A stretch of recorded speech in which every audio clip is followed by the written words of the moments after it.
These miraculous beasts are capable of shaking the entire earth and feel absolutely no guilt for the destruction of small, innocent animals. Yet they are noble creatures who radiate kindness to the earth, granting it prosperity. However, it was not always so. 100 years ago, the previous king, Tiger Colossus, attempted to mass-produce such fantastic animals, which later led to the death of many of them, and even to the point that most of them abandoned their status as saints, surrendering the powers of the earth and turning into ordinary people just to survive. And now, out of thousands of magical animals, Lionel Milliard is the only one left to live on Earth. The children surrounded the handsome man, asking him if he could really turn into a tiger. It was obvious to them, but they wanted to see. So this handsome boy is Lionel, the last of the fantastic animals. He pleased his pride by being loved by everyone, and yes, he could turn into a tiger. The boys begged him to show them his transformation magic, thereby raising his narcissism as a magical tiger who loved attention. He joked to the boys that it was his secret weapon and refused to show it. People were crazy about the handsome and funny Lionel, but there was one girl who didn't share Lionel's enthusiasm. She just wondered how he could be so popular. But her friend was stunned by the mountain of muscles of that handsome man. She even wiped her drool when she looked at him. She enthusiastically told Hannah how handsome he was, calling her boyfriend an old pumpkin compared to Lionel. Hannah interrupted her, saying that it was not nice to talk about men like that. Amelia just nodded her head angrily, telling Hannah that Amory wasn't her boyfriend, so it was okay and she could call him names. Hannah laughed and told Amelia that if he wasn't her boyfriend, she wouldn't be interested in hearing the gossip that was being discussed in the town this morning. And she was interested? Just look at him! Someone was saying that Amorea had bought a large bouquet of flowers this morning to ask Amelia out, which she couldn't believe with happiness. But Hannah reminded her that she had promised to help her aunt clean the stables tonight, so the date would have to be canceled. And then they agreed that Hannah would do it for her, so that she would go on a date, and in return, she would obey her all day tomorrow. Now they were both satisfied, especially Amelia, who was already thinking about what to wear. After all, a real guy is better than a narcissistic tiger, right? Hannah went into the kitchen to her aunt to give her the dirty dishes, and she said that she must love Amelia very much if she was covering her from work. The aunt poured a bowl of soup and asked the girl to take it to the guest, the blonde, handsome man sitting in the hall of their cafe. The girl agreed. She brought the guest a plate of soup, politely greeting him, and he just glanced at her, looking her up and down. He smiled and changed his gaze to a more seductive one, asking if she worked here. As if it wasn't obvious anyway, Lionel was flirting. She remained silent, only glancing at the guest to see what he needed. He asked her for a small favor, taking a gold coin from his pocket. Hannah took it, and of course checked to see if it was real. There are all kinds of guests. Trust, but verify. She agreed to listen to him. They didn't have any more guests anyway. You look at him sternly. And that made him laugh, so he said that he was already starting to like her. The request was that he was looking for someone with whom he could go on a 2-month journey. He began to list what this person should be like. She thought about it because his requirements are high, and it's not so easy to find such a person, so she advised him to just hire someone he wouldn't mind trusting. Since this was not an answer and did not satisfy him, he silently raised his hand, indicating that she could go with him. But the idea didn't satisfy her anymore, so she threw the coin back at him. He clearly didn't expect this, because every woman was ready to go anywhere with him. Hannah just sternly replied that she couldn't agree to something she wasn't sure about. She wanted to leave, but it seemed like he was really starting to like her. He laughed that she had such a thing, and she couldn't leave.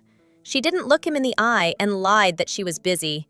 And he said that there were no guests, and therefore there was no business either. Hannah replied that she didn't say that, and that she had a lot of things to do. This made him laugh even more, and he asked her to at least change her facial expression when she was lying. She exhaled and turned away, and when he laughed, it was even more beautiful. It even seemed like her heart was beating faster. But she still refused. Wishing him a good day and that he would find the right person, she turned and left. He watched her go and only said that it was a pity to hear her refuse. It was evening, it was getting dark quickly outside, and she was already tired from working in the cafe and cleaning up after the horses. But she loved horses and loved talking to them. It seems they were happy to see her too because while she was talking, the horses heard something strange. The girl moved away from the horses, as frightened as they were.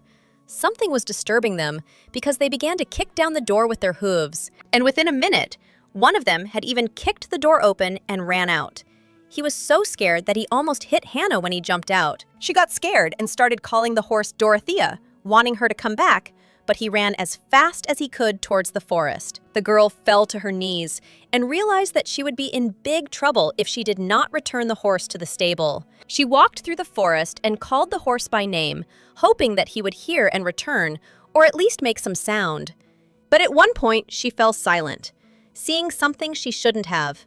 The fear in her head paralyzed her whole body so that she couldn't escape. In front of her stood a huge tiger, which came out of the bushes at her scream. He looked straight into her soul, but did not bother her and left. She fell to her knees, barely saying how glad she was that he was gone. But her body was still frightened by just one look at him. Then she remembered that there could only be one tiger who hadn't attacked her, Lionel. If that was the case, then there was nothing to be afraid of because normal tigers couldn't be that big. She sat alone in the middle of the dark forest, reassuring herself that it was indeed Mr. Lionel. At least, she hoped that he would protect her. But when she saw him during the day, he was still a human. And now he has transformed into a tiger, because it seems more comfortable for him to be in this form. After calming down a bit, she looked around, noticing the clothes next to her and no one else. And she seemed to recognize that they were Lionel's clothes that he had worn in the cafe. Remembering his words that the tiger was his weapon, why did he need this weapon now, and what if something terrible had happened and he had transformed? She started shouting his name towards the forest, hoping he would hear her. She called out to him, asking if something was wrong. Then she decided she would follow him. Suddenly, the same tiger jumped out of the bushes, and when she heard his growl, she was scared. But it seemed to her that he was trying to say something. She wanted to get up and accidentally touched one of Lionel's things with her hand, a gold medallion with a stone. And at that moment, something shone from the side, so brightly that it blinded them both. The golden medallion released some powerful magic from itself, thus releasing the chains and a bright beam of light.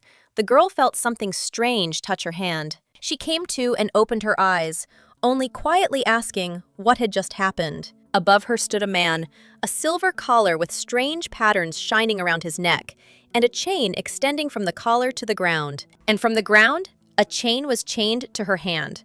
While she lay motionless, trying to see what was above her, the big tiger was gone, and in its place stood a handsome, naked man above her.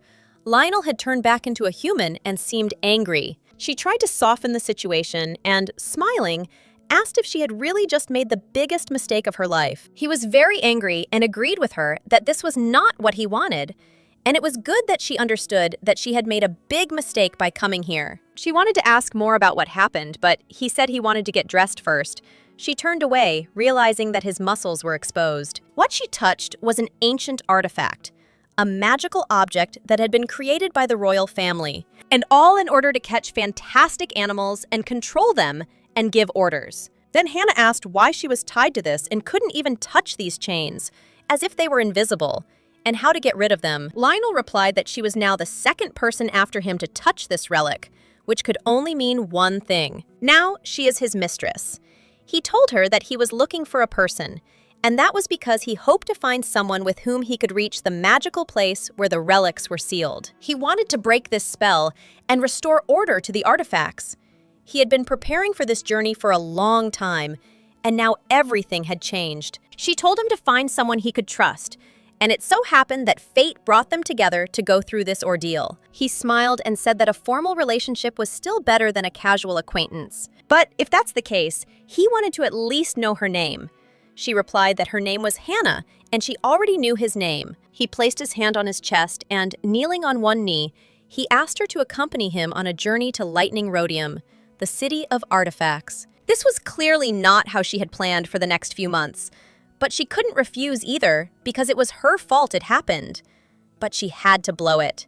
He promised her that he would provide the girl with clothes, food, and shelter, and that when she sealed the relic, they would return to the village together and he would give her money for it. He also warned her that he didn't care what she did with his body, as long as she didn't misuse his power. She looked at him awkwardly, asking what could be done with his body, not understanding the meaning of his words. And he smiled again and said that now that she had captured Lionel Miliod, he would serve her by fulfilling all her wishes. She looked down and thought only of one thing, hoping that he would at least help her clean the stable and find the horse. He smiled sweetly, watching the girl frown, and asked if she didn't like spending time with him. Hannah, wanting to seize the moment, asked Lionel to find a mare that had escaped from the stable. She was very important to the owner. He raised his head and listened to the silence of the forest and smelled the horse. He assured Hannah that she had not run far, and they set off. Hannah also asked him to talk about everything that happened later, because she still had a lot to learn. But first, they had to find the horse, and he agreed. As soon as she took a few steps, she saw that her hand stopped glowing.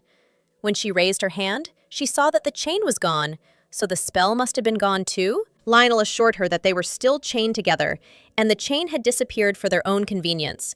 Yet she was sure she would get tired of constantly seeing the shackles on her hands. The man said that Dorothy the mare wouldn't like it if he came any closer to her because he was guilty of something. He was passing by the stables when Hannah was cleaning there, and the horses smelled the beast and got scared, which is why one of them ran away. He smiled again when he saw that the girl was angry, because she had gone into the forest precisely because of the horse, and that is why they were now bound by chains. They stopped, and he reminded the girl that she could make him do anything she wanted, as long as she ordered him. Hannah thought for a moment and looked at him again, wondering if he would die if she told him to, if he said anything. His eyes lit up with fire, and he replied that he didn't even know, asking her if she wanted to try, to check. She rejected the idea. She was just curious how far he would go for her.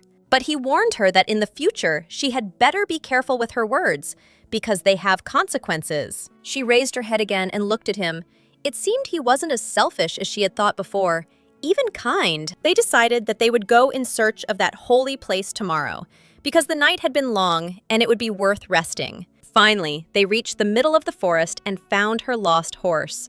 Hannah was glad to see her again, and he stood still so as not to scare the horse. Then, he was even glad that when she could do anything with him, she had decided to only use him to find one horse, and he wouldn't have had to kill her if she had turned out to be some terrible person. The next morning, she was already getting ready to leave. She had packed a bag of clothes and groceries and was waiting for him. She heard a voice behind her. He asked if she wasn't going to say goodbye to her aunt and Amelia, to which she said she planned to come back. He asked her if she would be able to endure the journey to the capital on foot, without a horse, because they wouldn't get there soon. He was grateful to her for her help, and even under these circumstances, she agreed to go so far with him, even though he was a stranger to her. She angrily told him that she wouldn't be able to thank him for the bread, so he smiled and promised to pay her when they reached the capital. That would be fair. As soon as they got out, she asked him how long they would have to walk. He said about 2 months, but it depended on whether she could walk for a long time every day. She looked at him with an angry look, wondering who he thought she was. She wasn't some weakling and thought she could handle anything. She asked why they had so few things. She thought they needed more for the trip. But he objected because he planned to hunt animals during the trip. He asked her if she would eat meat, and she said of course she would, especially since it was made for hunting, which made him laugh a lot. And she also noticed that they didn't take anything to sleep on at night, not a single comfortable bed.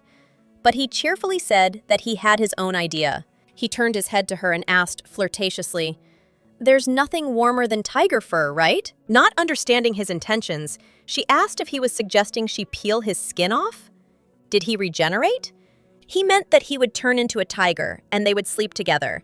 But it seems he has now changed his mind and will try to find a sleeping bag in the city. When it got dark, they stopped in the forest and built a fire.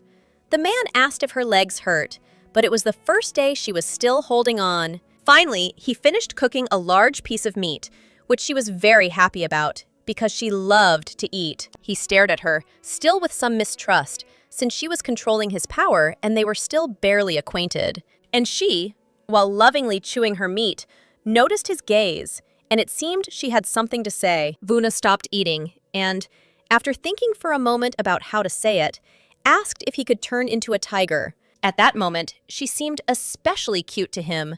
He seemed glad that everything had happened that way. Smiling, he said that she could try to order him with the help of the relic, rather than asking him to do something. She refused, and when he asked why, she said she didn't like it, she wasn't his mistress. Having emphasized once again that he would not order him around, they sat looking at each other, warming themselves by the warm fire. She continued to eat, and he stared at her with his animal eyes for a long time, these words meaning something to him. Hannah's face was smeared, but she praised his cooking skills and asked if he wanted to try a piece. He happily said that he was glad to hear that, but refused to eat, left everything for her, and wiped her face. They continued to sit together. She ate, and he admired her. In his mind, he truly understood that he had found a good companion. The next morning, they set out on a long journey, which was very difficult, and not everyone would have crossed it. At first, they walked along rivers, and only then did they climb into the mountains, and so on until evening, until they came to a wooden house where they decided to stop for the night. She fell to the floor and said she was very tired. He praised her, saying that she had not gone through an easy path and had tried. He suggested that she rest while he went hunting. She remarked that if he did not take the spear, he would hunt as a tiger. Lionel asked if she wanted to watch him take off his shirt and turn into a tiger, because she was so curious. She instantly turned away, covering him with her hands and screaming why he had started undressing without even warning. He laughed at her while she was embarrassed and asked how he could turn into a tiger. If he didn't take off his clothes, he would tear them, and they didn't take any more things. She was resting when she heard the tiger roar and looked up at him, but he tricked her into seeing his muscles. While he was telling her about his hunting, she admired his perfect form, so much so that her mouth started to drool. Wow! He noticed her gaze and asked if she was really admiring him now, if that was really the proper thing to do. She was not embarrassed and confidently replied that he was handsome and she wanted to admire him up close. But how close? They both laughed, and he said that she better not provoke his animalistic instincts, to which she agreed that she wouldn't do it again. She said she would be careful now, but he said he should be careful because she wouldn't be able to stop him anymore. Hannah became curious and asked if she could stop him with the help of the relic. Of course, Lionel suggested she try it, because he's not sure that the relic will defeat him, and then Hannah could be in danger if he doesn't control himself. She got angry because now he was contradicting himself. After all, he had said yesterday that she could order him around. He agreed that the relic was strong because it was created by kings. But whether it would be enough to restrain the tiger, Hannah herself did not understand whether it would restrain him. He said that this relic was created a long time ago, when other sacred animals existed, and it is not known whether it still works after so many years. He watched her reaction after those words, but it seemed she wasn't even scared that she might be in danger. Lionel offered to cook her dinner, and she agreed to help, and they decided that this was truly the best working relationship. Then her husband reminded her that she had to get up early tomorrow, so it wouldn't hurt to get a good night's sleep and get ready. She nodded. Before she could understand what had just happened, she felt something very, very large standing behind her. He called her name, and she just asked in fear if he had just turned into a tiger, and she could look at him. Turning around, she saw a very large cat with big teeth, thick, fluffy fur, and sharp claws. She stared at him for a long time with her mouth open and didn't know what to say because she had asked him so many times to transform, and now he was a tiger. He smiled and asked if she was scared. At least he expected that reaction because he was a big and angry tiger, very dangerous. But the girl squealed loudly with happiness at seeing such a cute cat. All the while, she just wanted to pet him. She shouted loudly, "What a cute cat he is!" He frowned and asked, "Who else is a cat?" Before she could say anything else, she touched him from all sides and asked him not to turn into a human when he was such a cute cat. She screamed that she would just die from his cute look. He himself asked her to calm down or just scream with joy. "Then she will scream with joy," Hannah replied, and continued to hug him and say what a cute cat he is. He just lay there angrily, thinking about how long the evening would be if she couldn't admire his cute face and soft fur. Then he decided it was time to calm her down and caught Hannah by the tail, wrapped it around her waist, and pulled her to him. She barely managed to say his name when she found herself face down in his soft fur. She buried her face in it and enjoyed the moment. She stroked his long fur and said that it felt as if he was warmer than fire and so soft. Lionel asked if she wasn't afraid of him at all. She laughed and asked if he was planning to eat her later. She wanted to hug him more, but made the mistake of calling him a little kitten. He pushed her with his paw. After all, he is an angry tiger, I guess. Tiger asked if she understood that touching his stomach was the same as touching Lionel in human form. She somehow didn't think about it. She even felt ashamed and smiled and said that it sounded very indecent. He realized that she didn't think about it, but she didn't want to leave him either. It seemed like everything was going well for her, but it wouldn't last long. Oh, something went wrong, and he decided to teach her a lesson by turning into a human and having her lie on his body. He reminded her that this was very inappropriate. The next morning, they woke up together. She slept on his fur, and it seemed like she was really starting to like it. And it was warm. The tiger asked her if she had slept well, for which she thanked him, for she had slept so soundly as a baby. Lionel offered her to touch his tail, but she refused. And he reminded her that yesterday she hadn't refused, and she even liked touching it. She decided to run away from him and his jokes, and he just laughed, thinking that yesterday's warning had worked very well. Hannah called her husband to the table. She prepared soup for them, but wasn't sure what he would eat, because there were vegetables, and he was a tiger. But he was very grateful to her for her concern, and sat down at the table to eat soup. But one thought haunted him, and he asked the girl why she still perceived him as an ordinary animal, giving her time to think about this question. Then she had a question. She clarified that it was an indecent question, and of course he was interested. It was indeed a good question, whether a child could be born to a human and a fantastic creature. He explained to her that a child might be born, but it was impossible to guess who it would be, because it could be either a human, an animal, or a sacred being. Then he wondered why she was asking him that. She clarified that it was only interesting from a scientific point of view. Although they are rare, there have been cases when people married fantastical beasts despite the difference in life expectancy. Lionel said that he didn't care why she asked, but now he had an indecent question, and he asked if she had a boyfriend. This was really something no one expected. More interesting is the purpose of his question. She lowered her head and replied that she had neither a boyfriend nor a fiancé. He continued eating his soup and said that was how he knew. Hannah didn't expect him to ask her about it because she was sure he wasn't interested in gossip or anything like that. She looked at him, waiting for an answer, and he made a serious face and asked why she was asking him such strange questions. She just said, "What?" And he gave that seductive look again and said, "Why are you asking about whether we're going to have a child? This is more unexpected." She got angry, arguing with him that she hadn't said such a thing and wouldn't even think of it. He laughed, perhaps not saying it as directly as she would have liked, making her even more nervous. Hannah sat angrily, reminding him that he was already an adult and was behaving like a child, and he covered her mouth with soup because it was very tasty. They set off again, walking for several hot hours, and she was already tired. She could barely walk because it seemed like she had calluses on her feet, and it was getting harder and harder to continue the journey. He began to worry about her and asked if she would be able to reach the next resting place so they could rest and then continue walking. She started to get nervous because the road was still long and she was ruining the trip.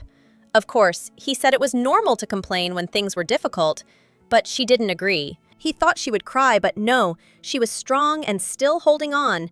He asked her to warn him if she got sick and he could carry her in his arms. It was already evening and they came to a cave where they decided to stop. Her legs hurt a lot, but he praised her so that she wouldn't worry. He saw that her shoes were very bad and assured her that he would buy her better shoes in the next village. And now he would apply medicinal herbs to her. He took the plant and started chewing it, making a concoction that would heal her wounds. She didn't seem to like the idea very much. Lionel spat out the green mixture and advised her not to argue and to give him her leg so he could help her. She gave her leg, and he began massaging the wounds with magic herbs. It seems it's not as terrible as it seemed at first. Hannah laughed that he was treating her with grass that a tiger had just chewed, and the man was angry that she treated him like an ordinary animal. When Lionel finished, she immediately tried to move away from him, looking at him with a judgmental look. And at that moment, the man took her leg and began to lift her pants above the knee, which alarmed her. And it's a good thing she didn't refuse, because he gave her the best foot massage. His hands are really strong and sturdy. She jokingly asked if he had thought about opening a massage parlor with such skills, but he refused because he was more interested in working as a mercenary. While he was busy massaging her feet, she looked into his face and noticed something. She noticed that he was constantly trying to get closer to her, and every time he got closer to her, but Hannah believed that they would not become closer unless she gave in to temptation. And it was better to consider his kindness as payment for her help. At that moment, she decided to ask him if Lionel really wanted to serve her. He pulled her leg closer to his body and said that he didn't want to serve her, but if that was what she really wanted, he agreed. She couldn't stand the glare from his sweet face, trying to shield herself from the onslaught of his beauty. Hannah threw a sleeping bag at him and asked him to finish it, but he said that even if he dared to do it, people would still be happy. She did realize that they should have drawn a line between their relationship from the very beginning, and now she just wants to sleep. In the morning, they continued their journey and talked about the relic, and that it was precisely such relics that were kept by the elves in the kingdom. Not only were the elves able to help them, but they were the only ones who actually used magic properly. So they went to them, even though he didn't like it. He remembered one of the elves he trusted and would allow to seal the relic, Azekale Scott, who was the prime minister. Since it's a relic with very strong magic, they need the strongest elf. But Hannah was more interested in the relationship between elves and animals. Lionel mentioned that they used to have a lot of wars over territory, but they signed a treaty, and now there are none. The man smiled, not having talked so much about the old days in a long time. And with the soldiers, they only talked about work. Hannah praised her husband for his wonderful storytelling skills, which made her more interested in going. In reality, he was only telling her all this to distract Hannah from the pain in her legs, and he also finally understood why she was uncomfortable before. This is because she had no feelings for him, although usually the girls were delighted with him and showed interest themselves. He remembered that the girl was most emotional when he turned into a tiger, and only because he looked like a cat. It was the first time Lionel had met a woman who was so cold to him, she even told him that for the money he was paying, he wouldn't be able to win her heart. This selfish attitude of hers worried him, so new questions arose for her. He dared to ask the girl why she still didn't have a boyfriend or fiancé. She replied that she didn't know, and it wasn't because she didn't want a relationship. She would like to meet a man she will love, someone she will be with in joy and sorrow. But she hasn't met him yet. He smiled and asked what the problem was then. If she wanted to meet such a man, then let her meet him. Otherwise, she wouldn't know if it was the same one. And he hinted to her that maybe she had some problems with men, which made her laugh a lot, but she didn't want to talk about it. To continue the conversation, Lionel also complained that he couldn't find a girlfriend. It was difficult. Hannah noticed that it was because humans and animals have different lifespans, and that was also one of the reasons. It was difficult for him because he couldn't know if this woman was with him because she loved him or just to possess him and his power. Hannah felt sorry for him, saying that she never thought that beautiful people could also have problems with love. Lionel was really surprised that she thought he was handsome. He didn't think she was looking at his face. So that he wouldn't be arrogant, she warned him that he wasn't to her taste, and that there were people in the world more beautiful than him. Lionel laughed out loud and agreed with her, but she quickly shut him up, telling him not to comment on her words. Hannah said again that she just had different tastes in men, but for her, Lionel really went beyond beauty, which made him very happy. And she also joked that if a law were passed and every family had at least one Lionel, then there would be peace in the world. Lionel objected, saying he was already busy with her. She smiled and admitted that she was very comfortable with him, although he didn't understand what she was talking about. Hannah remembered that they had talked about uncomfortable topics many times, and she liked both talking and being silent with him. Only now did she notice that while they were walking and talking, all the strength she had left her body. They really opened up to each other, talking about personal topics, and it meant something to both of them. Hannah said that Lionel talks a lot and quickly, exactly the perfect type of man for her friend Amelia. He suggested that they both pester each other with various nonsense, and she agreed. The man said that people get tired of talking too quickly, but he wouldn't care if she didn't even listen to him. Hannah said words that made him think, because it seemed like she really didn't demand understanding from other beings. This stopped him, and he thought for a long time. She turned around and noticed that he was looking at her intently and asked what had happened to him. He smiled and waved his hand, saying that nothing happened. He was just minding his own business. Then she understood what was the matter. He lives in the human world, being the last of his holy family. No one will ever be able to understand him because he has been left alone to wander this holiday for thousands of years. He has lived among people for too long and has seen people born, live, and die, and he will never be able to be like them. She had no right to approach his loneliness, But now she could only sympathize with him, so she put her hand on his shoulder. He asked her what that just meant, but she couldn't tell the truth, so she lied and said he had cool muscles and she wanted to touch them. He smiled and said that he also had the eyes to see it. Although it was not much comfort, she wanted to support him in some way. Finally, they reached the village, which meant that a soft bed, a warm bath, delicious food, and lots of shopping awaited them. She joked that she would finally be able to sleep in a bed without insects. He smiled and asked why she was silent if it was so bad. When they entered the hotel, an old woman greeted them but could not comfort them because there was only one free room left. Hannah was furious because she didn't want to share a bed with her husband, and the woman insisted that there were no other options. Lionel reminded the girl that her legs hurt and they couldn't go any further, so they should take one room, but she angrily shut him up. She thought about the fact that the woman was lying, because logically, it wouldn't be profitable for her to give away a single room, and the one they were offered was very expensive. Therefore, Hannah realized that now there would be a reason for a quarrel with her husband, but still told him that if there were no rooms, then it was better to look for another hotel. And then the woman suddenly remembered that they had another free room for one person, and agreed to show it to them as long as they didn't go to another hotel. Lionel was amazed at her intelligence. She was cooler than he thought. And she was proud of herself and the fact that she would sleep separately from him. As they followed the woman up the stairs to the room, he asked if he was really so disgusting to her that she asked for a separate room. He wanted one room for safety so that no one would hurt her. But she assured him that no one would dare touch her, knowing that Lionel was protecting her. The man assured her that she didn't know people well and that they were much stupider than she thought and could attack her for the purpose of blackmail. And when they went up to the second floor, he said that now he knew that she wouldn't mind sleeping in the same room because that's how she felt, but she would just be embarrassed, and that's why Hannah hit him. He suggested that she go rest, while he would go shopping and buy her shoes and everything she needed. She was very grateful and asked to take care of her clothes, and she would go to the bedroom and get some sleep. While she was unpacking her things in the bedroom, an old woman entered the room, wanting to apologize for the awkward situation that morning. Hannah assured me that everything was okay and agreed to go to a delicious dinner that the woman offered at the hotel's expense. The woman also asked if Lionel was Hannah's companion and they were traveling together.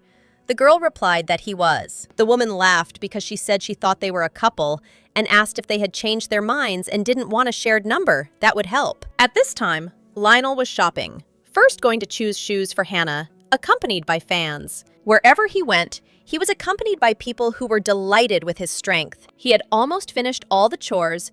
He still needed to buy groceries because Hannah loves to eat delicious food. As he was about to leave, he was stopped by a strange man who shouted his name and asked who the woman he was traveling with was. He is popular only because he is a holy being, and therefore people are very interested in his personal life and that strange woman. The guy asked why Lionel came to their city with that woman.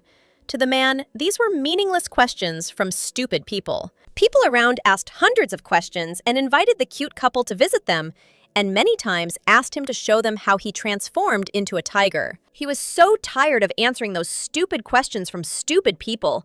The only person he liked right now was Hannah. And it was because of her indifference to him that he could not accept other people besides her. It seems like he spent too much time shopping, and it's time to get back to her. He seems really bored. He entered her bedroom, announcing that he had returned with packages. She had just gotten out of the shower and was happy to see him. He stared at her intently without taking his eyes off her and asked if she wanted to try on the clothes he had bought. Lionel blushed. Hannah asked what the problem was and invited him into the room.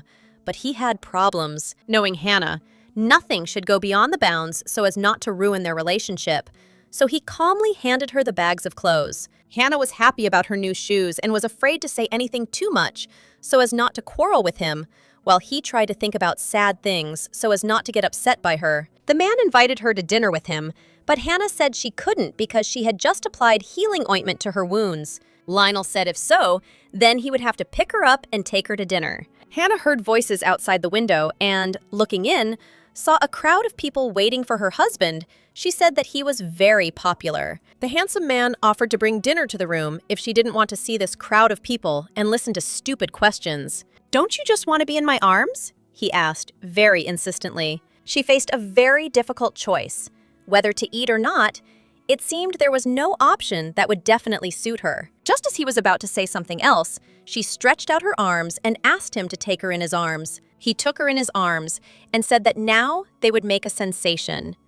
Hannah laughed and remembered that she had not yet told him what had happened earlier. She said that when he was not there, the hotel owner would come into the room and be very interested in their relationship. He apologized for the inconvenience, but she interrupted him, saying that everything was okay with them, but other people were wrong to pry into their personal lives. He was very curious about what she had said to the owner about their relationship, but she assured him that there was nothing between them. Unfortunately, he thought. He agreed that, indeed, other people's curiosity should not concern them. People with chocolate were looking at them, talking about the fact that he was carrying her in his arms, while they were just enjoying the delicious chicken. Their journey continued the next day. It was sunny and not too hot to continue walking. Hannah was grateful for the very comfortable shoes, but there was one problem, a very big one, and she was curious about what he wanted. Lionel began to behave very strangely, which made her very nervous.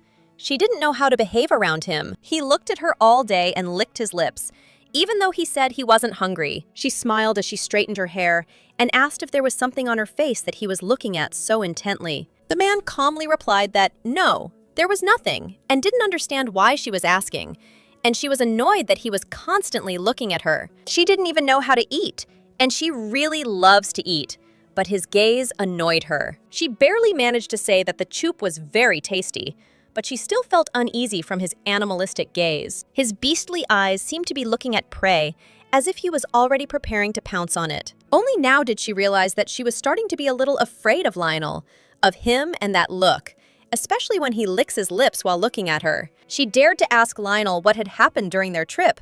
He turned his head and replied that nothing had happened. An uncomfortable atmosphere hung over them. She also asked if he was in a bad mood and why. She didn't want to sit with him in silence. She had just said it was time to finish eating and go to bed when a giant, fluffy cat stood above her in a second. She shouted in shock if this was his maximum size, and he very calmly replied that no, it could be more. Hannah lay down on the tiger and admired the stars, hoping that he wouldn't suffocate her with his size, and at least not eat her, because now she was like prey. The tiger called her by name and asked her to move closer to him. It seemed he felt the tension between them. She was trembling and begged the magical creature not to eat her, but he just licked her, which she definitely didn't expect. She stood before him, looking out of only one eye, her face half licked, and it seemed to him that he had finally realized what he had done. He said that this was all the nature of a tiger, and it seemed he would regret what he had done. She instantly ran away from the tiger with loud screams. Lionel just silently watched what he had done. Hannah hid behind a tree, listening to him apologize and tell her that he didn't mean for it to happen. It all happened by accident. She didn't believe him and was very, very angry, saying that she would only come back after washing in the river. She returned, but warned that she would not tolerate such behavior again.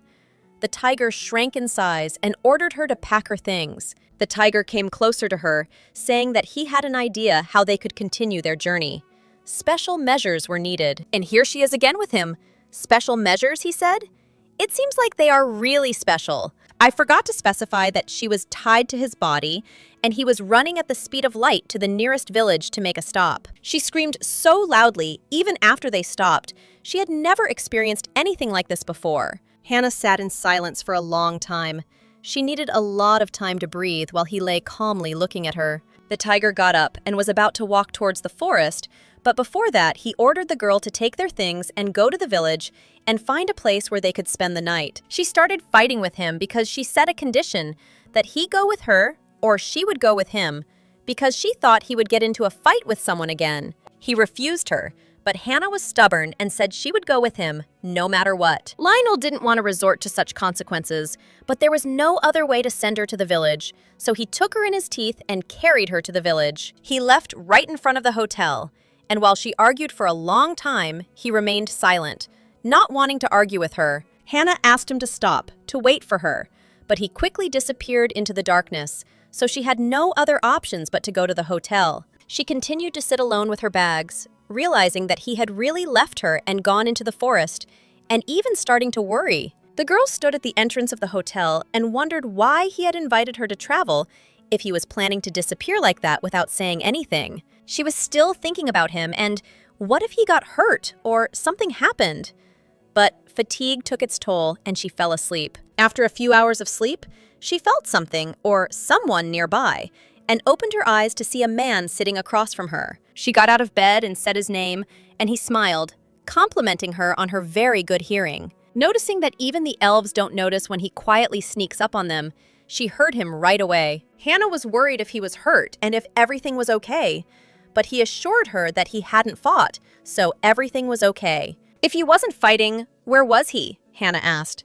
He was afraid to tell the truth because he didn't know if she would understand him, and it might be better to lie that he was out for a walk. He reminded her that because of his magical power, unlike humans, he has a highly developed sexual instinct, so sometimes he needs to go for a walk. She asked if she understood correctly that according to him, he simply couldn't cope with his animal instinct. Hannah lay back down in bed, waving her hand. She was reassured by the fact that he wasn't fighting and everything was fine with him, and she wasn't interested in anything else. And I also asked what he does when he's having a hard time. And he said he goes to the mountains to get some fresh air, or spends an evening with the girls. She had barely fallen asleep and asked him one last time if he would like this life, and he replied that he would not, because tigers are monogamous, and he was forced to have different girls. When she fell asleep, he covered her and apologized for doing this to her because he loved her. But she didn't hear him because she was fast asleep. Since the morning, he came to the bar and ordered a lot of food and asked for more filling and more meat. They both loved to eat deliciously. The man behind the bar was happy to see the tiger, once again emphasizing that he should come more often. But Lionel was only concerned with the food, not the idle chatter. While he was sitting at the bar waiting for his order, Hannah woke up and was already coming down the stairs to him. She greeted him, sat down next to him, and thanked him when he said he had already ordered everything and was glad to see her. It seems that she attracted a lot of attention from people around her, who wanted to know who she was and why the holy tiger was traveling with her. There were various rumors. Hannah told Lionel that she had gotten used to the fact that he was quite popular, but people just stared at them both. She asked what he had already done, because it wasn't so noisy before. He made excuses that he hadn't done anything, and people were just interested in their sex lives. And it seems she finally got what Lionel said yesterday, and he found it funny and apologized for dragging her into this gossip. People were looking for the blonde who was with him yesterday. He almost spilled his coffee when Hannah asked him if he really liked blondes. She spoke so calmly, but with curiosity. Lionel began to worry about such questions, drank coffee, and quietly said that it was just a coincidence. But what would he do if they didn't reach this village? It seems she got angry because there were reasons for his haste, and now everything is clear. That's when he decided it was time to use his seduction technique and confidently said that she could always order and restrain him. Hannah assured him that she wouldn't want him to see her as both a hostess and a snack at the same time, and said that now his problem was ruining her mood for the whole day. The man promised her that this would never happen again, and he was very sorry that he had not explained the whole situation to her sooner. Hannah asked again if he could correct his instinct, because he told her to be careful, otherwise she wouldn't be able to stop him, right? And she also remembered his words that even an ancient relic would not be able to control him in such cases of desire. He had nothing to say. She looked at him intently and asked what he would do if he couldn't control himself. He dodged the question, saying that he would listen to her and do as she ordered, because she knew best. Hannah glared at him and asked again, to make sure he was really just going to do what she told him to do. He didn't know what to say when she continued to speak, warning him that if he harmed her, he would have to die. He even found it funny how she tried to kill the last holy being on earth. People wouldn't forgive that. Hannah continued eating calmly, ending the conversation by saying that it wasn't her problem that he was in danger of extinction. This really confused him, but their conversation was interrupted by a madwoman shouting Lionel's name and ordering him to marry her immediately. While Lionel told Hannah that if something happened between them, he would take the plunge and marry her. That's a coincidence. The blonde who burst into the bar was very angry and looked directly at the tiger, waiting for his reaction. Hannah laughed, noting that the woman who came running after him was blonde, and he said it was a coincidence. But it seems not. She kept coming closer to them, and Lionel didn't even react to her and silently watched what would happen next. The woman demanded an explanation from Lionel about who the woman was next to him, because there were rumors that she was his lover. She laughed because she couldn't believe he was dating some village girl, but he warned her to watch her words. He was more worried about how she found out he had come to the city, because he was trying to hide from his exes. The woman said that it was hard not to hear, because everyone in town was just talking about the holy tiger having arrived, and everyone knew where he was. She pointed her finger at him that he owed her money and now had to marry her to pay off his debt. However, he continued to sit calmly, without changing his emotions, simply asking why he owed her anything and why he had to marry her. The woman screamed at the entire bar that he slept with her and spent more than one night with her, and now he's pretending like nothing happened. The people in the bar couldn't believe what they were hearing, laughing and buying popcorn for the show that was about to happen next. Lionel asked the woman if it wasn't consensual and if he wasn't forcing her. Hannah sat to the side, wondering if she should listen to him. The woman started crying, screaming that everything was consensual, but because of him, she got pregnant and now he had to marry her. As soon as Hannah heard this, she realized that it was time for her to run away from there. And before she could take a step, the woman stretched out her arms and wanted to grab her by the hair. The man grabbed her hand first and warned Countess Doria Hamilton that the girl next to him had nothing to do with this. And if she wants to say something, it's only to him. It seems like this is a real love triangle where Hannah tried to escape. He asked Doria if he asked her to leave, she would finally give in. But she said only if she killed the woman next to him. This really pissed him off. He warned her again that the consequences would be dire if she touched Hannah, because it didn't concern her. Doria continued to argue that tigers are monogamous, and she was carrying his child, so it was his duty to get married and forget about other women. However, there was a but. If it was really his child, he would have married. But there was no way the child would turn out to be his. Hannah continued to eat and listen to their arguments. Not that she wasn't interested, but she pretended like she didn't care about his personal life. They both even looked at her, wondering how you could be so calm when people's fates and their relationships were being decided behind your back. He asked her to come up to the room because he was uncomfortable in front of her, because it didn't concern her and could ruin their relationship. Hannah refused, because they would have to leave soon anyway, and she wanted to have a quiet breakfast before she went to pack her things, which irritated the woman. She raised her hand to hit Hannah, shouting that she was interfering in her relationship with Lionel, and that if it weren't for her, everything would be fine. Fortunately, the man's reaction was faster, and he stopped her, grabbing her hand and telling her that his patience with her was over. And he ordered them to stop, because they wouldn't succeed anyway. She pulled her hand away from him, which was bruised from his hatred. She tripped on her heels and fell, and he reminded her that he had warned her not to touch his companion or she would get hurt. But he said that if she didn't know, a child from a magical creature could only appear if the creature itself wanted it. And even more so, he told her back then that he wasn't going to continue the relationship with her. She cried and asked whose child it was if he didn't recognize her. She begged him to change his mind until the end. Lionel glared at her angrily and told her to ask herself this question. Who else had she slept with? But it definitely wasn't him. She continued to cry, promising that this was his child because her future fate depended on it, so she held on to him until the very end. A man came up to her and helped her up to take her home. The people around her watched in silence. Lionel stood in the middle of the bar and waited for her to disappear, then said they were running late and asked Hannah to go to her room. While she ordered another plate of food, she really loved to eat, lots and lots of it. He returned to her and sat down next to her, apologizing again for the whole argument and hoping that it wouldn't stop them from traveling further. She told him to keep hoping because she wouldn't want to find herself in a similar situation again. He asked her why she was saying that again. Does she really feel sorry for those girls who know what they are getting into? And besides, she is not his child. The girl didn't quite understand his reaction, and he reminded her that he was great at noticing every little thing. After all, when he was at his most serious, Hannah didn't care about that girl's safety. And now she says she feels sorry for Doria. He is truly surprised how one person can have such different personalities. But she really didn't like it when the other girl took out her anger on her, but didn't tell Lionel about it, and so she just kept quiet. He asked if she had any other questions about his personal life, and so she was a little curious if it was really his child. He swore it wasn't his and he didn't want to have children yet. And now he was curious what she thought of him. She nodded that she had no more questions and that was all the information she wanted to know.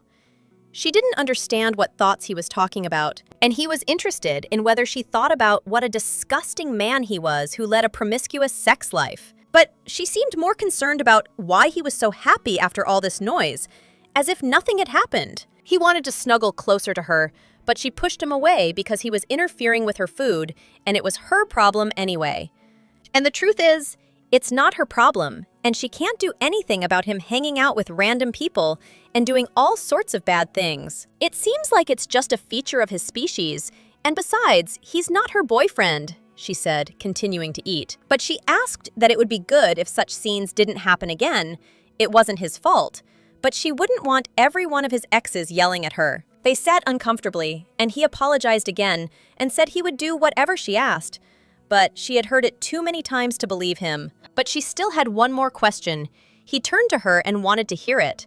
Otherwise, he already thought they had quarreled. Wow, it even seemed to him that Hannah was worried, even though she seemed so cold-blooded and selfish. Usually people start to get nervous when they realize they might cross the line of what is allowed. She always cared about what was going on in other people's lives.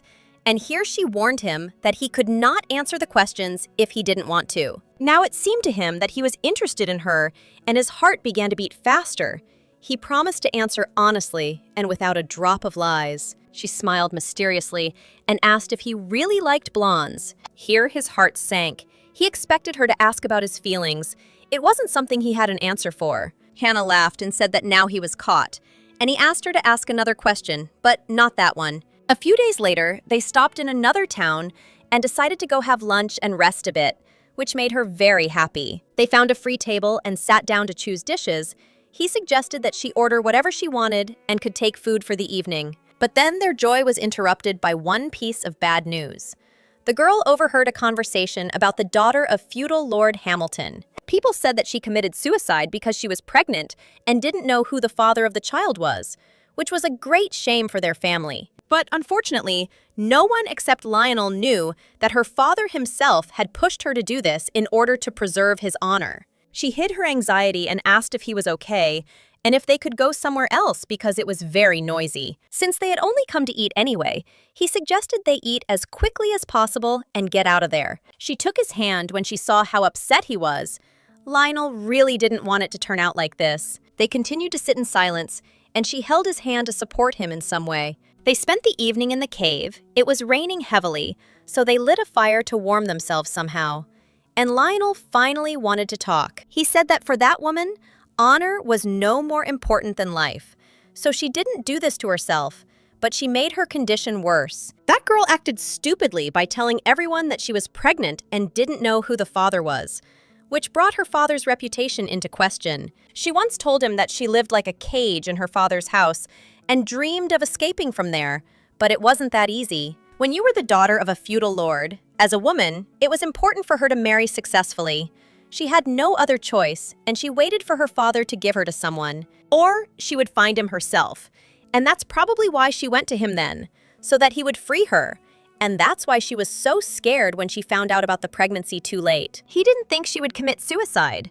She wanted to live and was ready to do anything to escape, and even marry the first man she liked. Hannah lay on his shoulder and said that she was listening to him carefully and knew how sorry he was, but he couldn't change anything. He smiled a little. She was the only one who comforted him and understood him without judging or prying into his soul. He held her close to him, and he couldn't stop looking at how cute she was.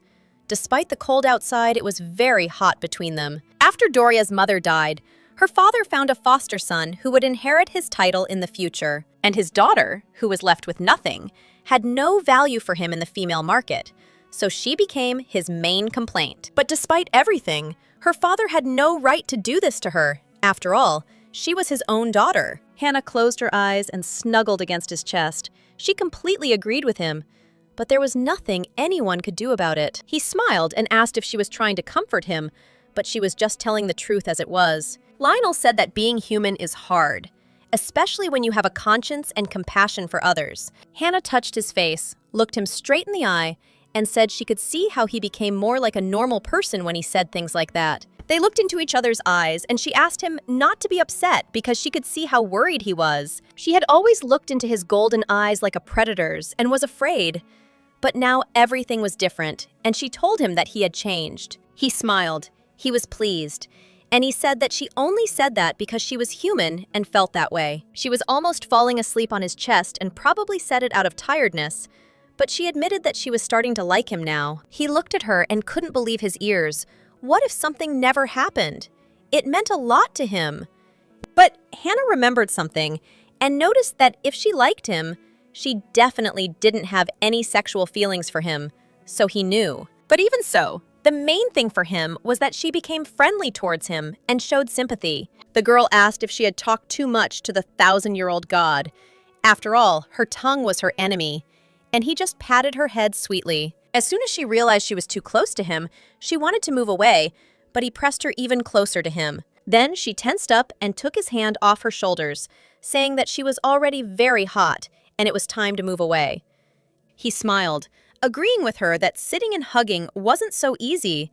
It was really getting hot. And Hannah warned him that if he wanted an easily accessible woman, then he should go somewhere else, and his apologies wouldn't change anything. He himself began to get nervous, because her face was the same as it was then, and he wasn't yet used to tricky conversations with her, and was ready to do anything to keep her from getting angry. She said she didn't need anything except to avoid his unnecessary touches, even though he was handsome, but she didn't need a one-night stand. But he reminded her that she was the one who started touching him first, and now she was making claims against him. She denied that it was friendly. If this is her answer, then he can also say that he touched her in a friendly way. She argued that it didn't work that way, and she wasn't a child to not notice the difference between their touches. Although he was joking, he better be careful. She assured him that everything was fine and that he shouldn't worry. They were still on friendly terms if he was worried. Lionel wondered why she hadn't ordered him then, for the sake of the relic that obeyed her. But she reminded him that they had already had this conversation. She was not his mistress, and it was unlikely that an ancient relic would be able to stop him, right? What if he's bluffing because he doesn't want to be controlled by magic, and she might try to use it even if he's against it? Still, there were many times when she could have used it, but for some reason didn't want to. Hannah said that she might have wanted to, but it was difficult to do at the time. Really? And he wondered what was difficult. She smiled and made an attractive face, and slyly said that maybe she didn't stop him then only because she wanted to touch him first. He sat there excitedly when she assured him it was a joke, but he clarified that it didn't really sound like a joke and was even scaring him. Then Hannah agreed that maybe it really didn't seem like a joke, and it was true. I wonder if he would believe her now. He himself didn't know what to believe. She had confused all his thoughts. What a cunning cat.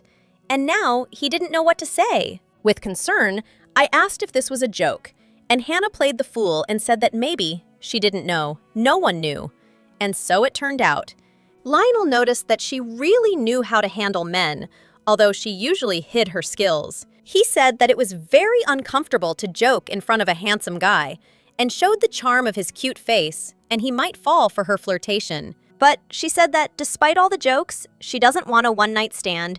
She's not so simple-minded as to give herself to the first guy who says a few sweet words. The man saw that she simply didn't want a close relationship, didn't want to be trapped in a relationship that could easily change. But what would she do if she really fell in love? She was angry that he knew her so well. It seemed like he really remembered everything she said and how she behaved. Hannah stood up nervously, remembering that it was raining outside and it was already late and it was time to go to bed. Otherwise, they would be talking too much. His mistake was telling her to calm down. He wouldn't make a hole in the blanket because of her. And then he laughed, saying that he spent too much time with the mercenaries and had picked up their bad manners. She laughed too and said that he looked like an old man who had learned new words. He said that she could cut a tiger without a knife and was not ashamed of it. Lionel started taking off his shirt, saying that it was time to get ready for bed, and tomorrow was a long journey to the elves. Hannah quickly turned around and shouted at him that she needed to be warned before undressing, and that he would only be happy to get her off. He turned into a tiger and said he knew why she wasn't looking, because she was afraid she wouldn't be able to stop and would touch him. The tiger lay down and told Hannah that it was time to go to bed, and that she should sit next to him Out of friendship, of course. Before she could say anything, he wrapped his tail around her and pulled her close. When they were lying together in an embrace, she reminded them that they should definitely buy a sleeping bag, even though the tiger thought it was much warmer. Hannah was all sweaty and shaking. She could hear the sound of rain and didn't understand why she was outside and had a headache and no strength. In reality, Lionel was running as fast as he could, holding Hannah in his arms, who seemed to have caught a cold, so he ran to the nearest town to the hospital. He asked her to be patient and laid her on the bed, and they put a bandage on her head to bring down her temperature. She woke up and didn't understand where she was, and only vaguely saw the figure of a man in front of her, and then fell asleep. It was then, while she was sleeping, that he confessed that he loved her and wanted her to get well, just so she wouldn't leave him. Lionel stood over her bed while she slept, kissing her hands and forehead, hoping it would help her heal faster. Morning came, the warm sun shone directly into her room, and she felt even better. The nurse came to visit the girl and said that it had been 2 days since she had slept, and that she would now bring her some porridge and something to drink so that she would recover. Hannah asked where Lionel was, and learned that a lot of bad weather had occurred due to a heavy downpour, and he agreed to help the people in the village. So it really was like Lionel, who is always ready to help people in trouble, because he is a hero to these people for a reason. The nurse told her exactly where he had gone, and Hannah wanted to see him, so she went into town to find him. Everyone in the city only talked about him and his heroic deeds. People loved him because he helped everyone who was in trouble. He is indeed a very popular tiger, and people honor him by calling him by his full, holy name, because we don't forget that he is holy. And here he is, talking to the men he was helping sort out the aftermath of the storm. He's as serious as ever. But what a handsome boy he is, she thought, and came closer to say hello, because it had been 2 days since she had seen him. He saw her and was immediately overjoyed, shouting her name and running up to her to say hello. He enthusiastically asked how she was feeling, if she needed anything else, and if she should go back to her room because she wasn't fully recovered yet. She didn't understand why it was so hard for her to look him in the eyes. Her heart was starting to pound even harder. It was probably because she had a strange dream. In it, she dreamed as if he was standing over her and kissing her hand and telling her he loved her. But it was probably just a dream. He leaned towards her, not understanding why she wasn't looking him in the eye. It seemed to him that she was still not well and needed to rest. She refused and said she was very hungry, but he had just heard that the feudal lord was cooking very delicious meat and invited her to breakfast. Even if a feudal lord came to help people after a thunderstorm and offered them free food, the consequences were serious. Lionel smiled and said that the consequences weren't too big. Only a few people were washed away, and nothing happened. Hannah looked at him, not understanding what was funny about it, and asked if anything good had happened besides the bad news. He smiled again and was happy to see her anger, saying that he was glad to see that she was feeling better and that she was angry with him again. She thought about it, but they were both glad to be able to travel again because they were already 2 days late and it was time to leave soon. She asked why he continued to talk to her in that tone, but he said if it wasn't bothering her, he would continue. Very little time has passed since she woke up, and she is already in the mood to fight and sort out their relationship again. She thought she was really being too strict with him, so she held out her hand to him and said only if it was friendship, and he agreed. They held hands and walked through the village to have breakfast and rest together, as she still hadn't fully recovered. They haven't been this happy in a long time. It's not for nothing that they say that true friends are recognized in trouble. And that's exactly what it is. Hannah was very grateful to him because he didn't even sleep and looked after her the whole time. And all because she was very exhausted from the trip and he felt guilty. He was glad that she woke up and tried to feed her so that she would become stronger and could continue her journey, but more slowly. Her smile seems to have become more natural, probably because of that night in the cave when they finally got closer. Lionel thought about how he didn't want to get close to her at first, but something changed, and he started to understand people better. Hannah didn't hear what he said and looked up at him, wondering why he was mumbling, but the food was too delicious to be distracted by conversation. He wiped her face and said that he had specifically attracted attention in the village to find someone to help move the relic. But for a long time, he could not find the right person until he met the one who was destined for him by fate. Hannah said it was all a coincidence that they were connected by the relic, but he denied it because he believed that coincidences were not coincidences. The girl noticed that she was dirty again and wiped her face herself, asking him not to touch her face again, otherwise people would see. He laughed and asked her if it was a problem if people thought they were a couple. Hannah didn't think it was a problem, but this false gossip made Lionel tired of finding another way out of the situation, and he got up from the table. He got down on one knee and pulled out the ring, saying that from the moment he first saw her, he knew she was the one for him. She stood with her mouth wide open, and he continued to say that she should no longer hide her feelings, especially when she was in front of him. As soon as he was about to propose to her, she screamed loudly and took the fork, raising it in her hands to the mountain. She hit him on the forehead with a fork with all her strength, but he didn't faint. He was just disappointed because it wasn't what he expected. People around him wanted to save him, but he assured them that everything was fine and touched his forehead, realizing that a fork was sticking out of his forehead. Blood was flowing from his forehead, and he was laughing and saying that she was the best and that he loved her for her character. Lionel pulled the fork out of his forehead and asked if she just didn't like the design of the wedding ring, which was already 300 years old, but it seemed the problem wasn't the wedding ring. He asked her not to be so angry, but after all, the woman he loved had just stuck a fork in him, so he should be angry. She just wanted to argue when he stuffed a piece of cheese into her mouth so she could eat it and shut up. The girls behind them looked at them and could not understand how such a handsome man, the holy spirit of the mountains who transforms into a tiger, could fall in love with her. An ordinary, not beautiful girl without family or status. They didn't understand what he found in her, except for her big appetite. The first rumors have already spread in the village that Saint Lionel fell in love at first sight with a girl from the village and is pursuing her throughout the country. They said he was going to the capital to get married to her, but she was secretly a princess from another country. She was called a selfish princess who rejected the offer of a man that all the women of this country wanted, selfishly. She came to dinner with him very angry because she had heard terrible gossip about herself through him. But he heard from people that Hannah had bewitched him and that to win her over, the next man must defeat the holy tiger. He did a nice thing in person to charm her, but she angrily replied that this was not a solution to the problem and that all this gossip was because of him. He told her that he proposed because of true feelings, but she still doesn't believe it and is looking for a way to avoid these false rumors. She was angry that wherever she went, everyone only talked about her. And just weeks ago, no one even knew who she was. She didn't even feel comfortable eating in a cafe because she felt like she was living the life of a celebrity and wanted everything to go back to the way it was before. He said that the closer to the capital, the worse it gets, and that this gossip won't end soon, but he hoped that she would eat and get better. In fact, he was happy when people talked about them. It suited him because he wanted everyone to know how much he loved her, and she was acting stupid. On the trip, she was constantly angry with him, and it amused him.